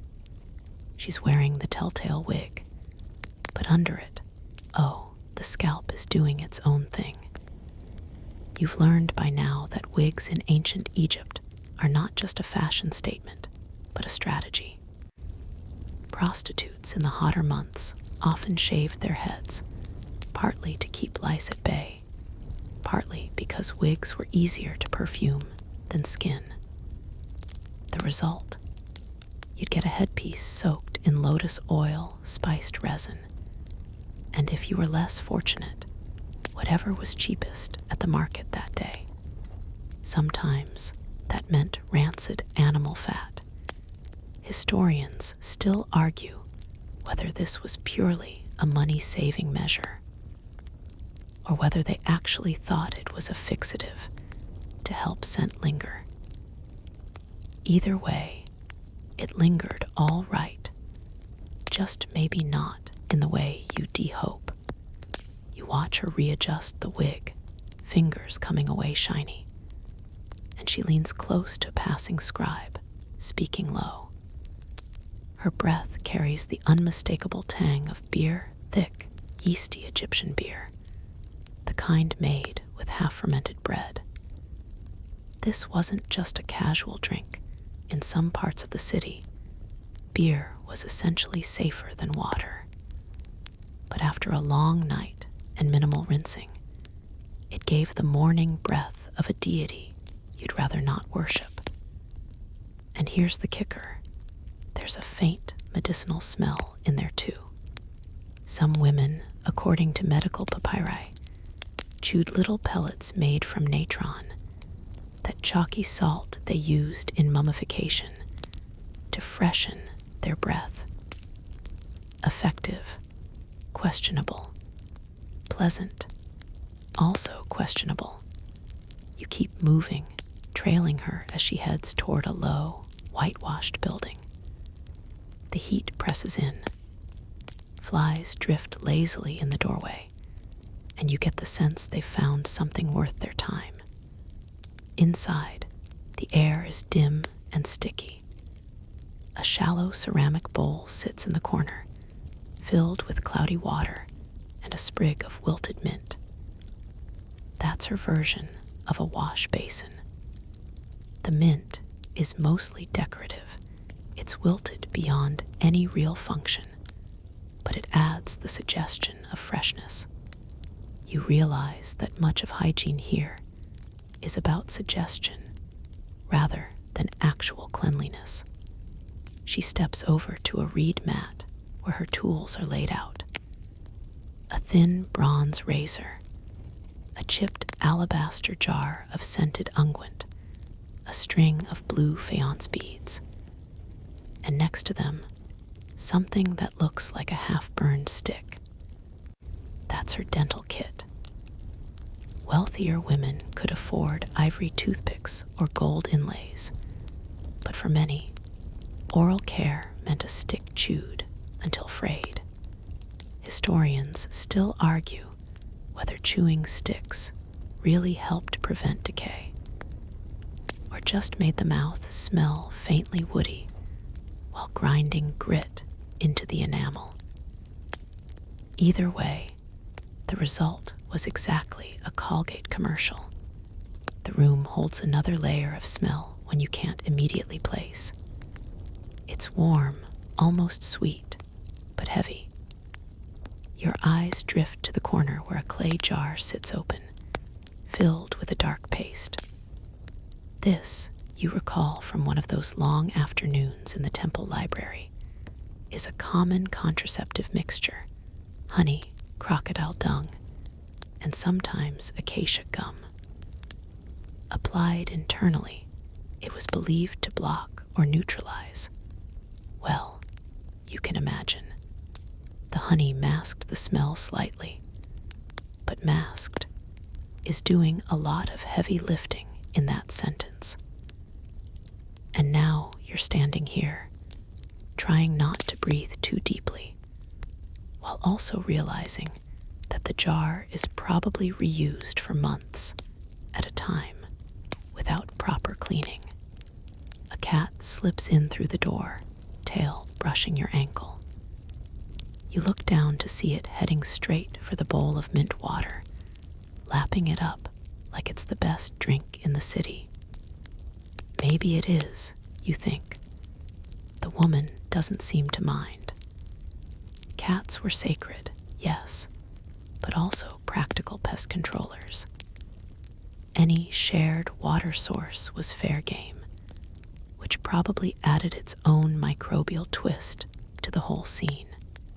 As the light shifts, she sits cross-legged and begins re-oiling her wig. The motion is slow, almost ritualistic: pour, rub, comb through. Oil drips down onto her bare shoulders, catching in the little hollow above her collarbone. You notice she doesn't wipe it away. That's part of the allure. Shining skin meant health, fertility, desirability.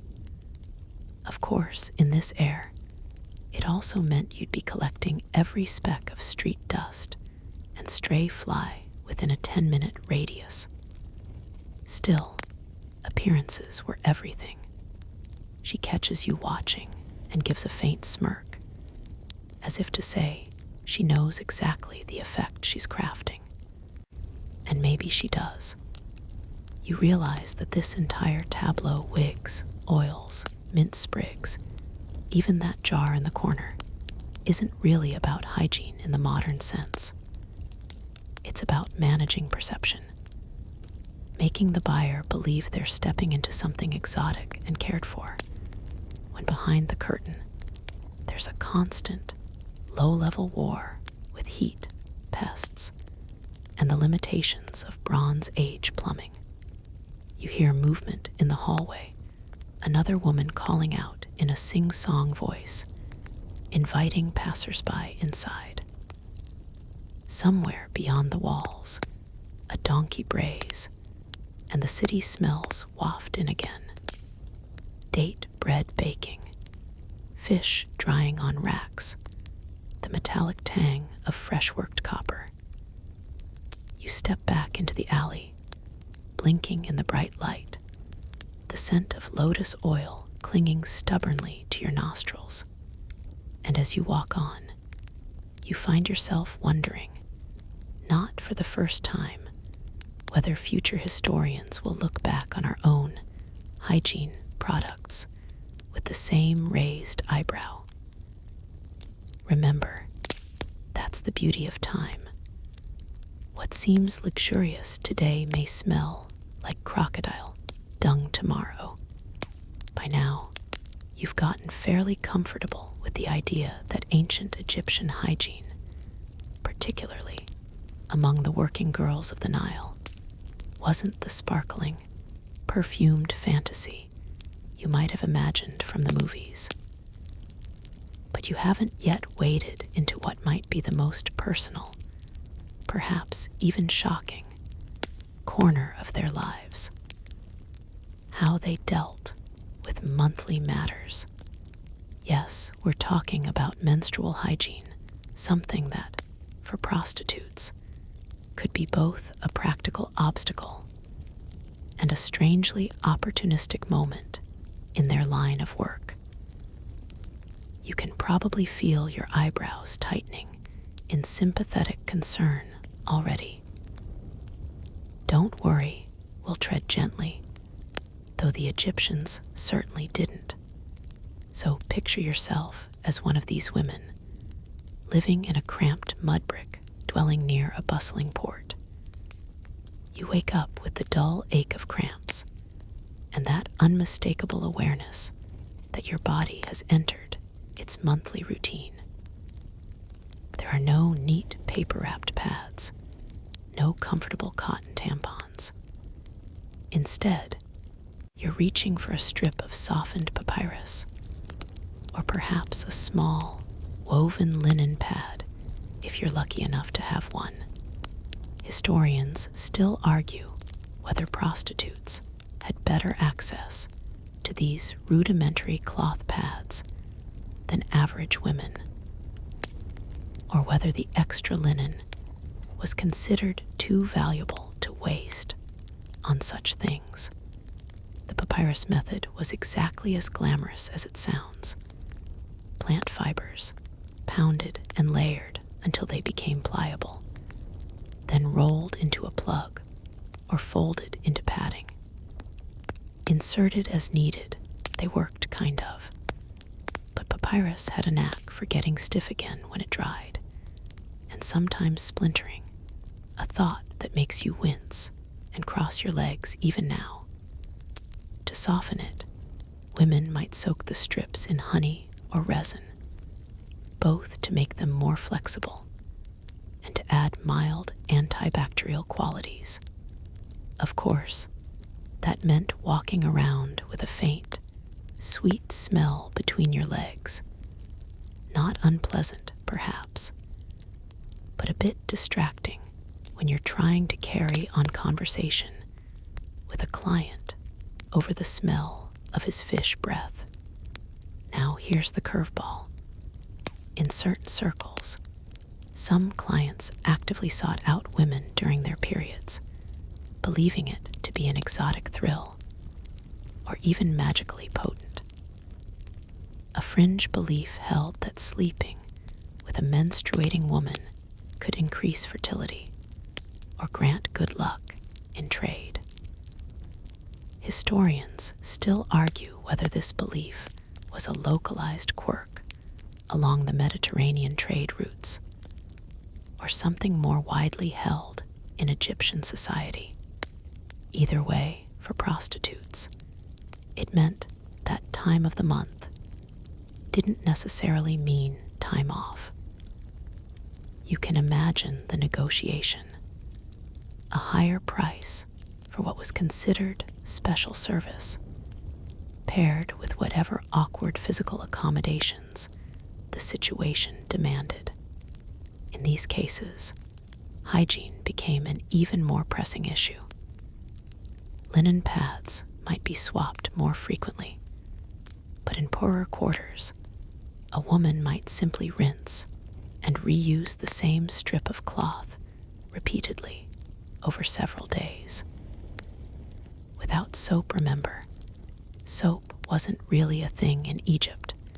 They'd rely on natron, or just plain river water, which was only as clean as the crocodile splashing in it 2 minutes earlier.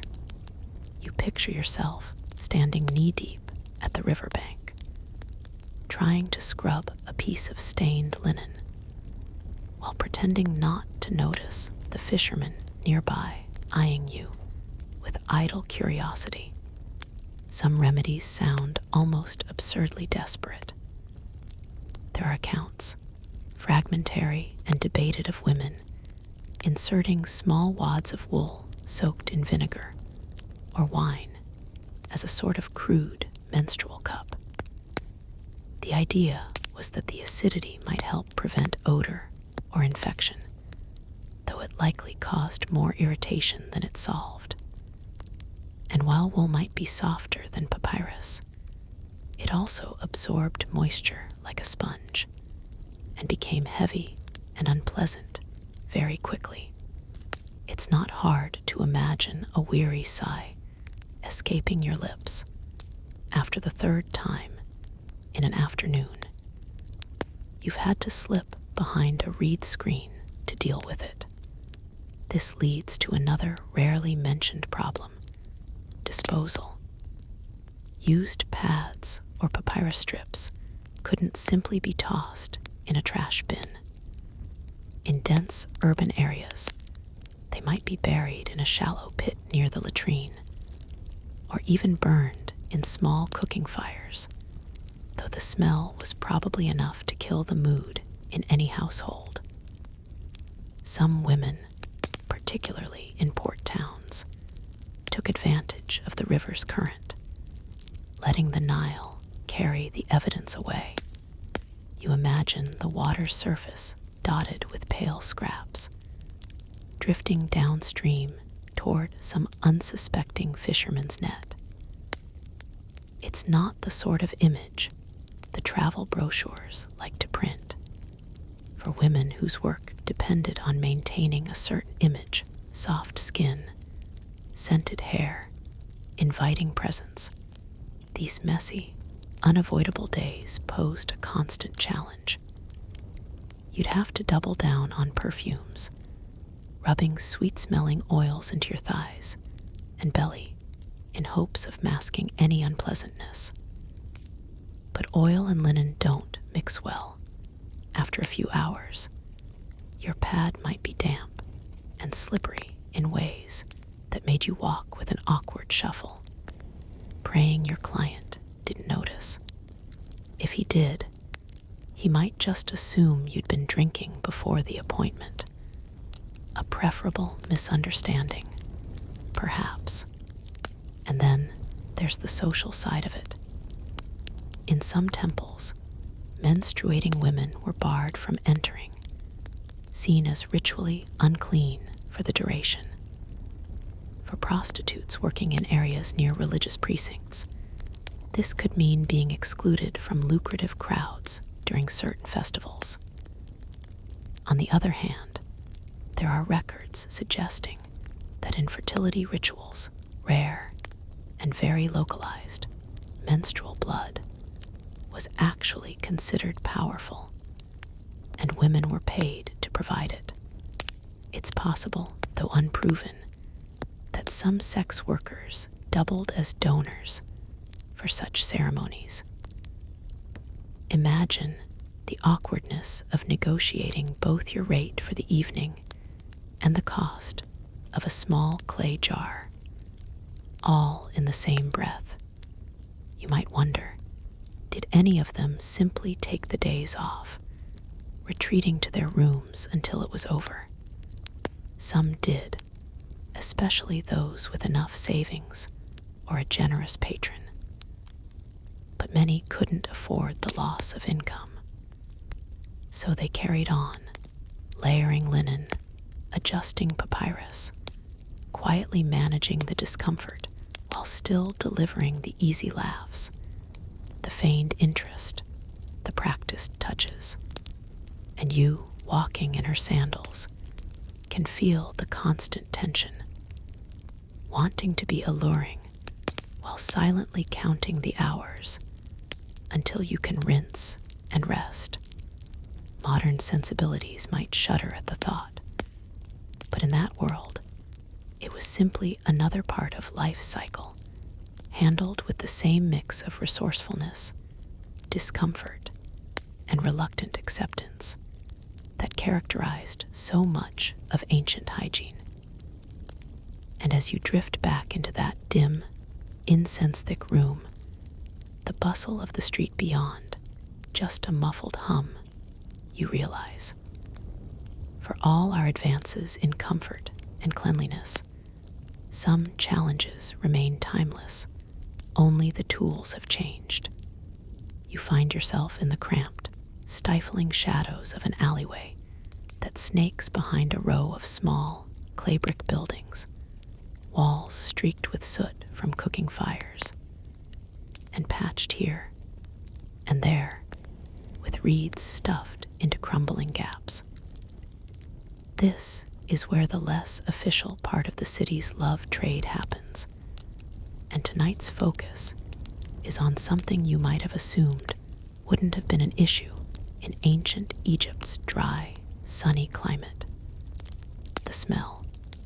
Yes, that unmistakable, lingering, gag-inducing melange of human bodies, stagnant air, and whatever concoctions these women used to mask the former with the latter. Spoiler. Their solutions often made it worse. You press onward in the heat. The air is thick with an almost metallic tang, like copper coins left out in the rain. Only there hasn't been rain in months. That scent is mixed with a heady sweetness, the kind that cloys in your throat and makes you swallow hard. It's frankincense and myrrh, but old, reused, and charred one too many times in someone's cheap brass censer. You pass one doorway where a curl of smoke drifts out, carrying with it a perfume so strong you can actually taste it on your tongue. And not in the good way. Historical records suggest that prostitutes here would often burn inexpensive resins or crushed herbs as a form of air freshener. You might think that sounds pleasant, but imagine trying to cover up fish left in the sun for 2 days with an overenthusiastic blast of cinnamon incense. The two smells don't blend, they fight, and your nose is the battlefield. Here's your first surprise of the night. One fringe account from a later Greek visitor to Egypt claims that some women mixed powdered henna with animal fat, rubbed it on their underarms, and let the heat slowly release the scent throughout the evening. Historians still argue whether this was genuine deodorant innovation or just something a gossip-loving foreigner made up after a single questionable encounter. You want to believe it's the former. It would at least explain why some women here glisten in the torchlight like they've been basted for roasting. Now, before you start feeling smug about your own era's hygiene superiority, consider this. Modern perfume counters aren't that different from these alleys.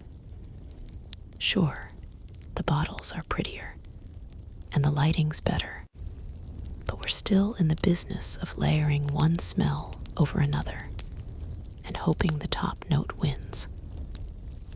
Back here, though, you can't quite escape the fact that the base note is human.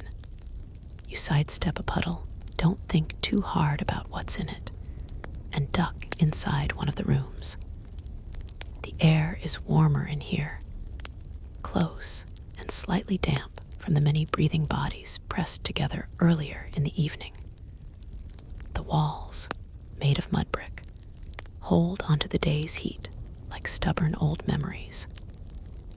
A clay jar in the corner contains what you at first assume is wine, but one sniff tells you it's something more medicinal or more desperate. It's vinegar, infused with crushed mint leaves. The woman who lives here probably dabbed it on her skin to kill odor-causing bacteria. Though kill might be optimistic. At best, it bullied them into hiding for a while. In the dim light, you notice she's left out a shallow dish of natron, the same mineral used in mummification.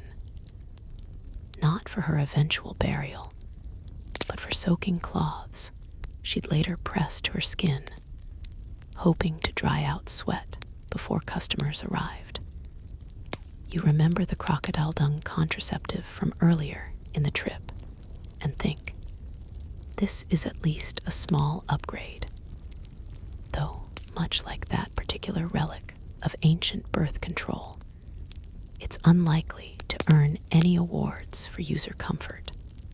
She sits cross-legged on the floor, grinding something in a small stone mortar. The rhythmic scrape is hypnotic. You lean closer and see the mixture: crushed lotus petals, a bit of myrrh, and what looks suspiciously like pig fat. She stirs it with her finger, scooping some up to smear along her neckline.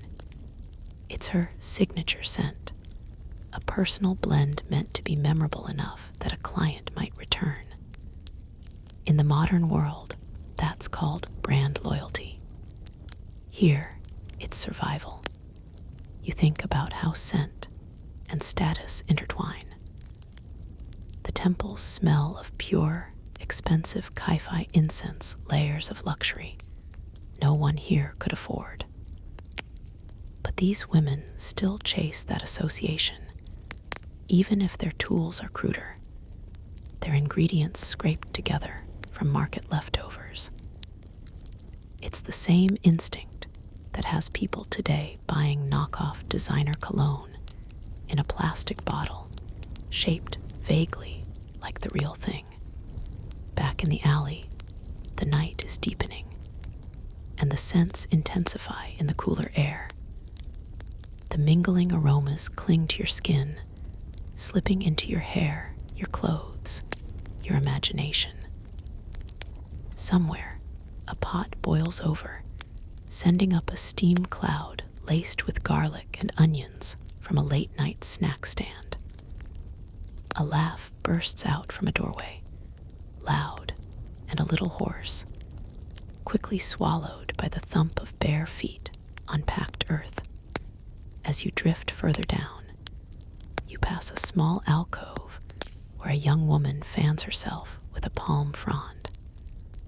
She's dabbed her wrists with something that smells almost citrusy, bitter orange peel steeped in oil, maybe.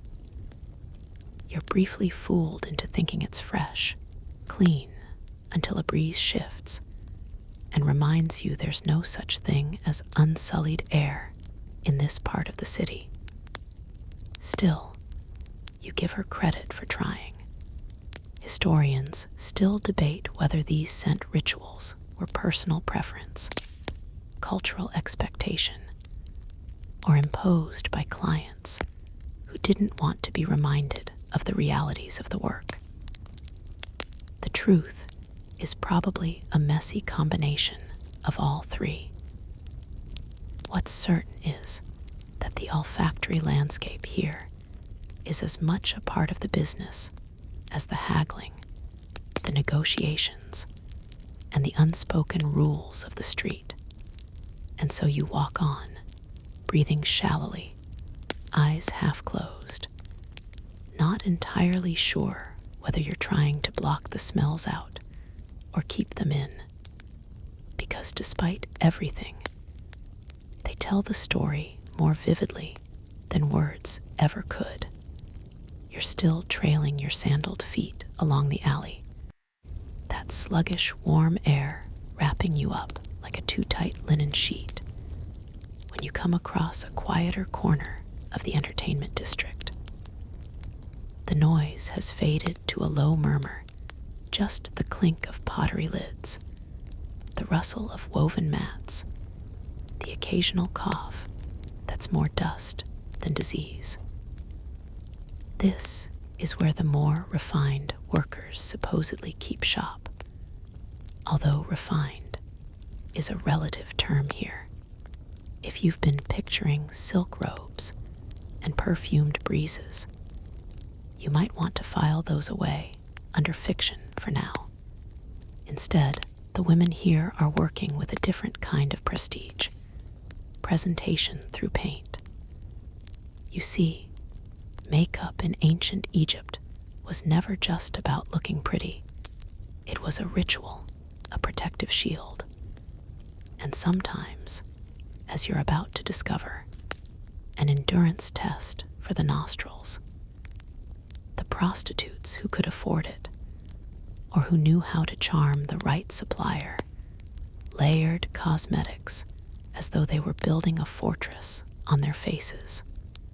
The kohl they traced around their eyes was meant to reduce glare from the sun and ward off flies.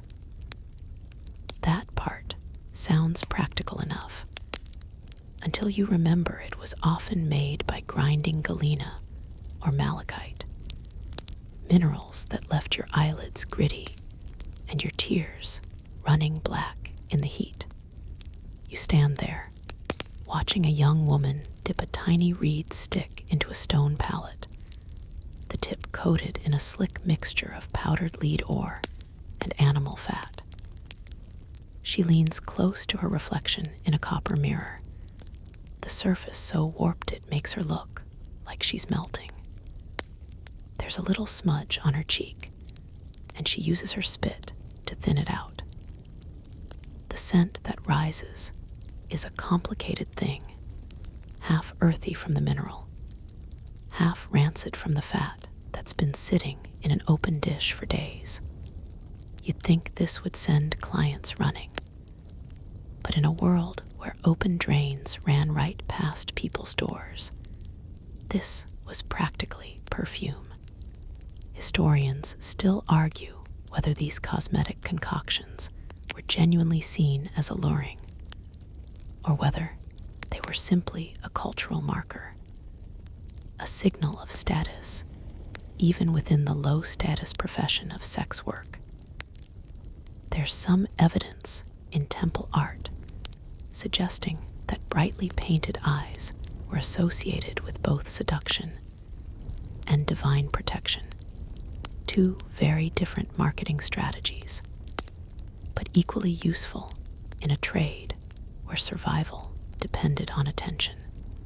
You get the impression that, for these women, it wasn't just about catching someone's eye.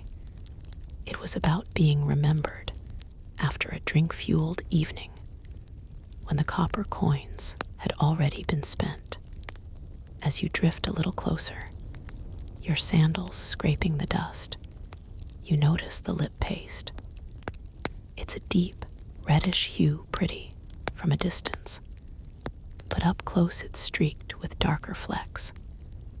That's because it's made from crushed red ochre mixed with resin, sometimes even a drop or two of sheep's blood for extra vibrancy.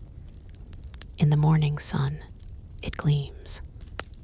In the late night lamplight, it can make the wearer look almost feverish.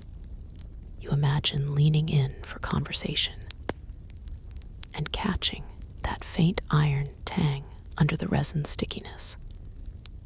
It's a gamble. Some clients might find it magnetic. Others might remember it later as a strange taste that clung to their lips after the rest of the night blurred away. You pause near a clay shelf where an older woman is grinding something into a fine green dust, malachite again, this time for eyeshadow. The motion is hypnotic, the soft scrape of stone on stone. She mixes it with a little gum arabic to make it cling, and then, without even glancing in a mirror, sweeps it across her lids. You almost want to tell her it's crooked, but something about the confidence in her gesture makes you stay silent. Besides, your mouth is dry enough that you'd need a gulp of Nile water just to form the words. A particularly odd detail catches your attention. Tucked among the bowls of pigments is a small dish of what looks suspiciously like crushed beetles. And indeed, you recall hearing that some ancient cosmetics relied on cochineal insects for a rich red dye. The smell, however, tells you these beetles have been sitting a bit too long. A sour edge clings to the air, the kind that makes you breathe shallow. Yet, here, it's just another part of the day's routine. Layer it on, and keep the face as much a mask as a lure. There's also the practical downside of makeup in this heat.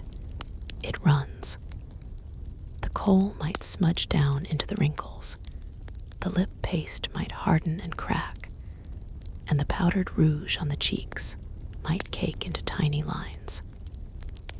You watch one woman reapply with quick, almost frantic motions, dabbing at her sweat with the same rag she's been using to wipe her table. Hygiene, clearly, is more a negotiation than a rule here. And yet, under the flickering oil lamps later, these imperfections will fade into shadow, replaced by a glow that's more about suggestion than detail. Every so often, someone dips a reed brush into scented oil, if you can call it that.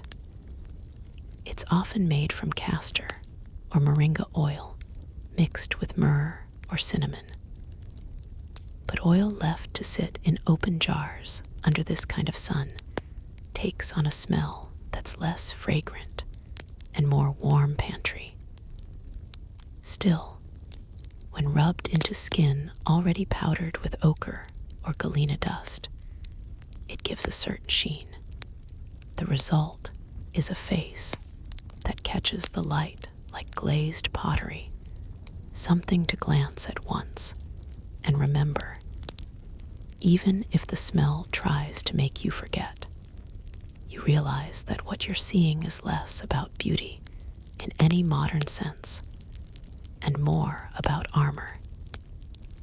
Each smear, each grain, each streak of pigment is part of a performance, a barrier between the woman and the day's grit, between the woman and the client, between the woman and herself. It's not that the paints are particularly clean. In fact, by the end of a humid night, they're almost certainly crawling with the same airborne dust and sweat that coats your own face right now, but they create a kind of visual contract. You came here for something, and this is how it will look as you take one last glance at the mirror-warped faces around you. It's hard not to think of the strange balance between attraction and repulsion at play. The painted eyes seem to follow you. The smudged lips curl into something between a smile and a warning. And as you step back toward the alley, that faint mineral taste somehow lingers at the back of your throat, as though you've been too close to the palate yourself. Somewhere down the way, someone laughs, a sharp, almost mocking sound, and you realize the alley's murmur is growing again. You keep moving because there's more to see, and because standing still here for too long feels like you might end up with a dab of coal on your own eyelids before you know it. You find yourself stepping beyond the dim-lit alleys and cluttered courtyards of Thebes, venturing toward the outskirts where the city's pulse slows to a gentle throb. Here, the dusty streets give way to wider expanses, and the scent of the Nile mingles with the earthy aroma of fertile soil, fresh mud, and blooming papyrus reeds. It's quieter, but not silent. The distant calls of fishermen, the occasional braying of donkeys, and the rustle of night creatures weaving through the underbrush fill the air. In this borderland between civilization and wildness, the lives of ancient Egyptian prostitutes took on a slightly different rhythm, one that balanced their urban roles with the rawness of nature's edge. You imagine walking alongside a woman named Merit, whose fortunes have seen many seasons. She's left the cramped quarters of the city behind for a while, seeking some reprieve from the overwhelming smells, the crowded rooms, and the ever-present buzz of gossip. Merit's skin gleams under the moonlight, a testament to the careful oiling rituals that, while far from sterile, offer her a small comfort against the dry desert air. Her hair, braided tightly beneath a worn wig, carries the faint scent of lotus oil and crushed myrrh, a luxury she saves for nights when her patrons pay a little extra. As you follow her footsteps on the packed earth, you notice how her sandals crunch softly on the scattered pebbles and dry leaves. She pauses by a shallow pool formed in a natural depression, the water cool and clear under the stars. With careful fingers, she scoops up a handful and splashes it over her face and neck. The sudden chill a sharp contrast to the day's lingering heat. The act is simple, almost ritualistic, an echo of ancient purification ceremonies you've read about, but never truly felt until now. Nearby, reeds bend gently in the breeze, whispering secrets you can almost catch if you lean in close enough. Merit tells you in a voice as soft as the night how these waters are believed to hold cleansing powers, not just for the body, but for the soul. She explains that some women bathed here before entering the city, washing away the unclean days to prepare for the demands ahead.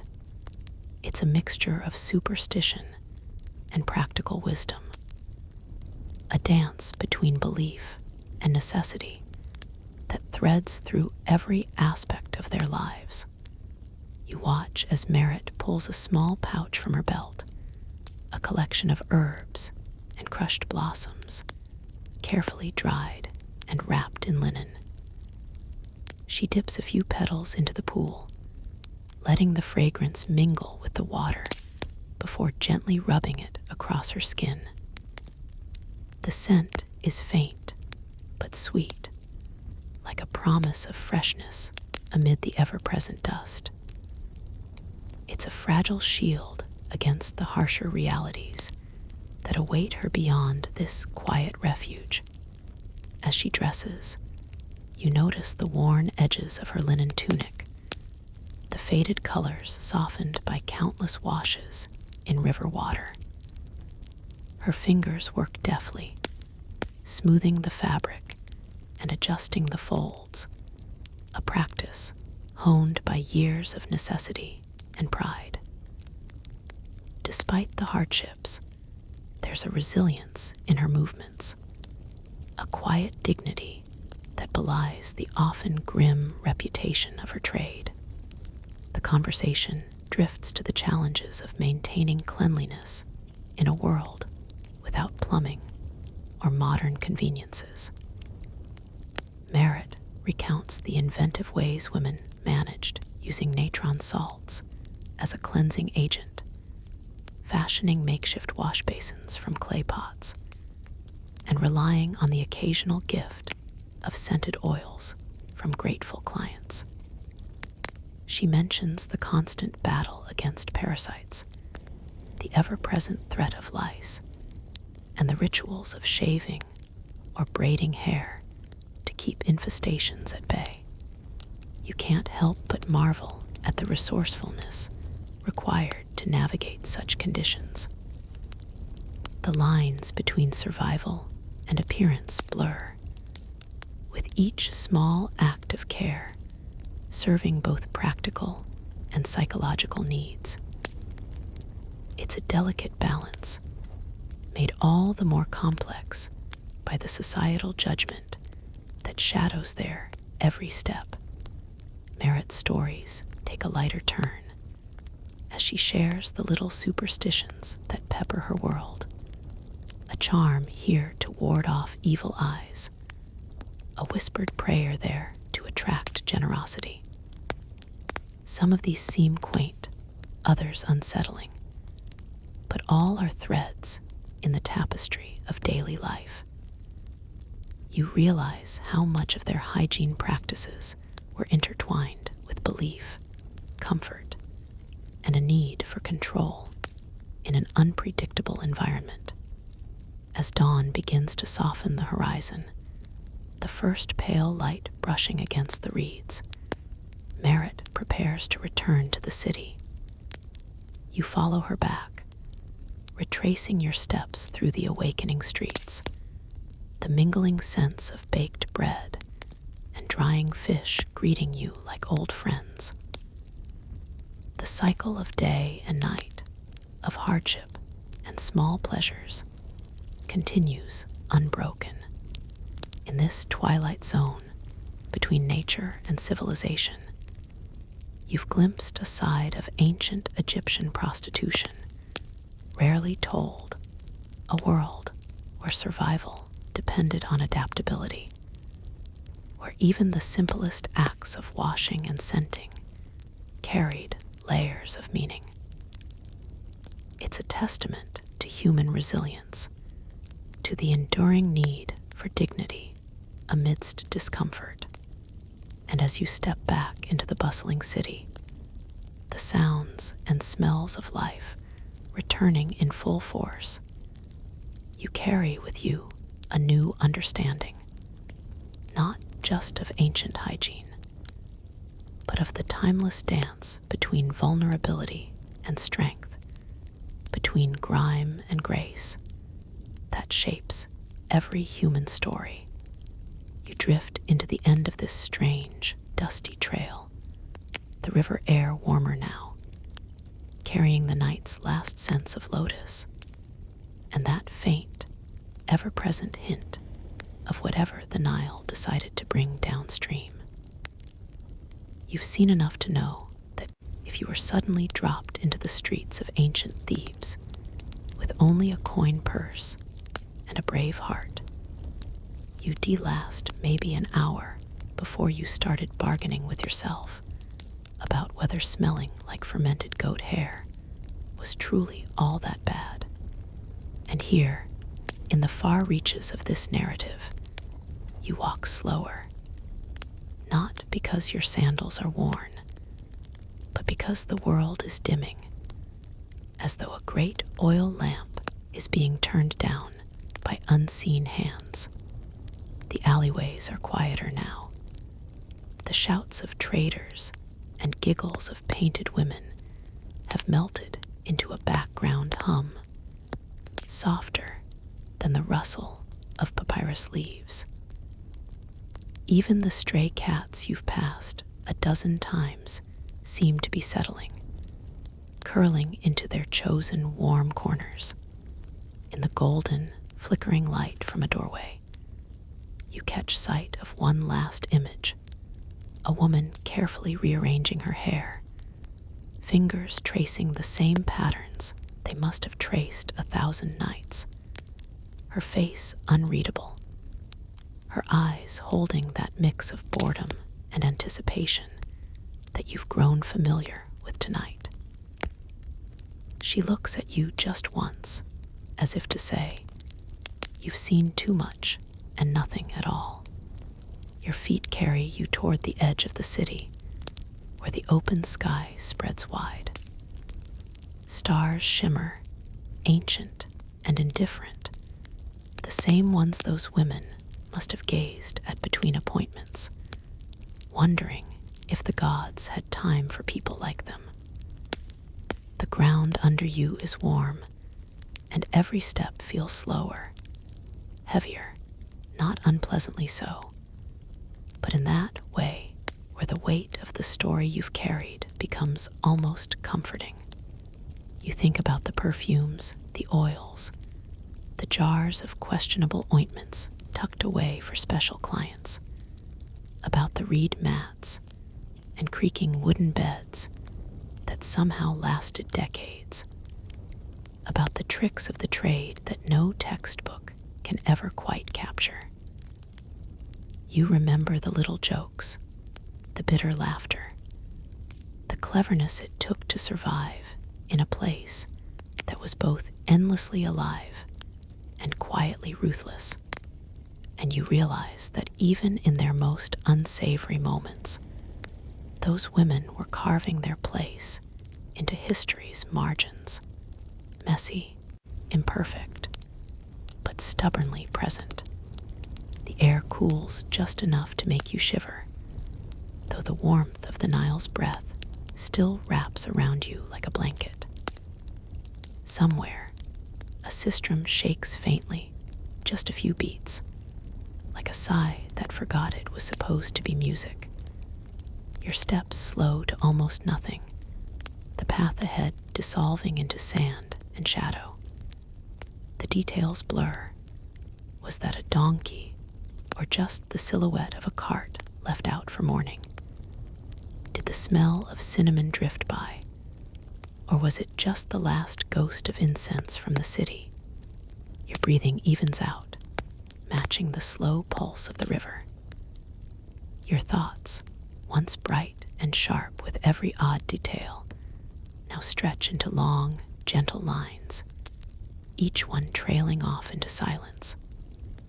The harshness fades, the grit on the streets, the sting of cheap oils in your nose, the quick calculations in every glance, and what's left is only the soft sway of the water, the warmth in the stones beneath you, and the sense that time is folding itself over, tucking these moments away for good.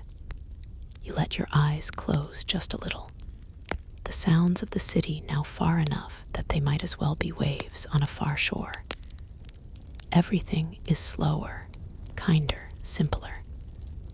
There's no rush to get anywhere, no need to sort truth from rumor. You're just here, breathing in the last of the Nile's night air, letting it fill you, letting it settle you. The story is over, but the night is still yours. Sleep comes not like a door closing, but like the tide gently rising, so slowly you hardly notice when you're already drifting.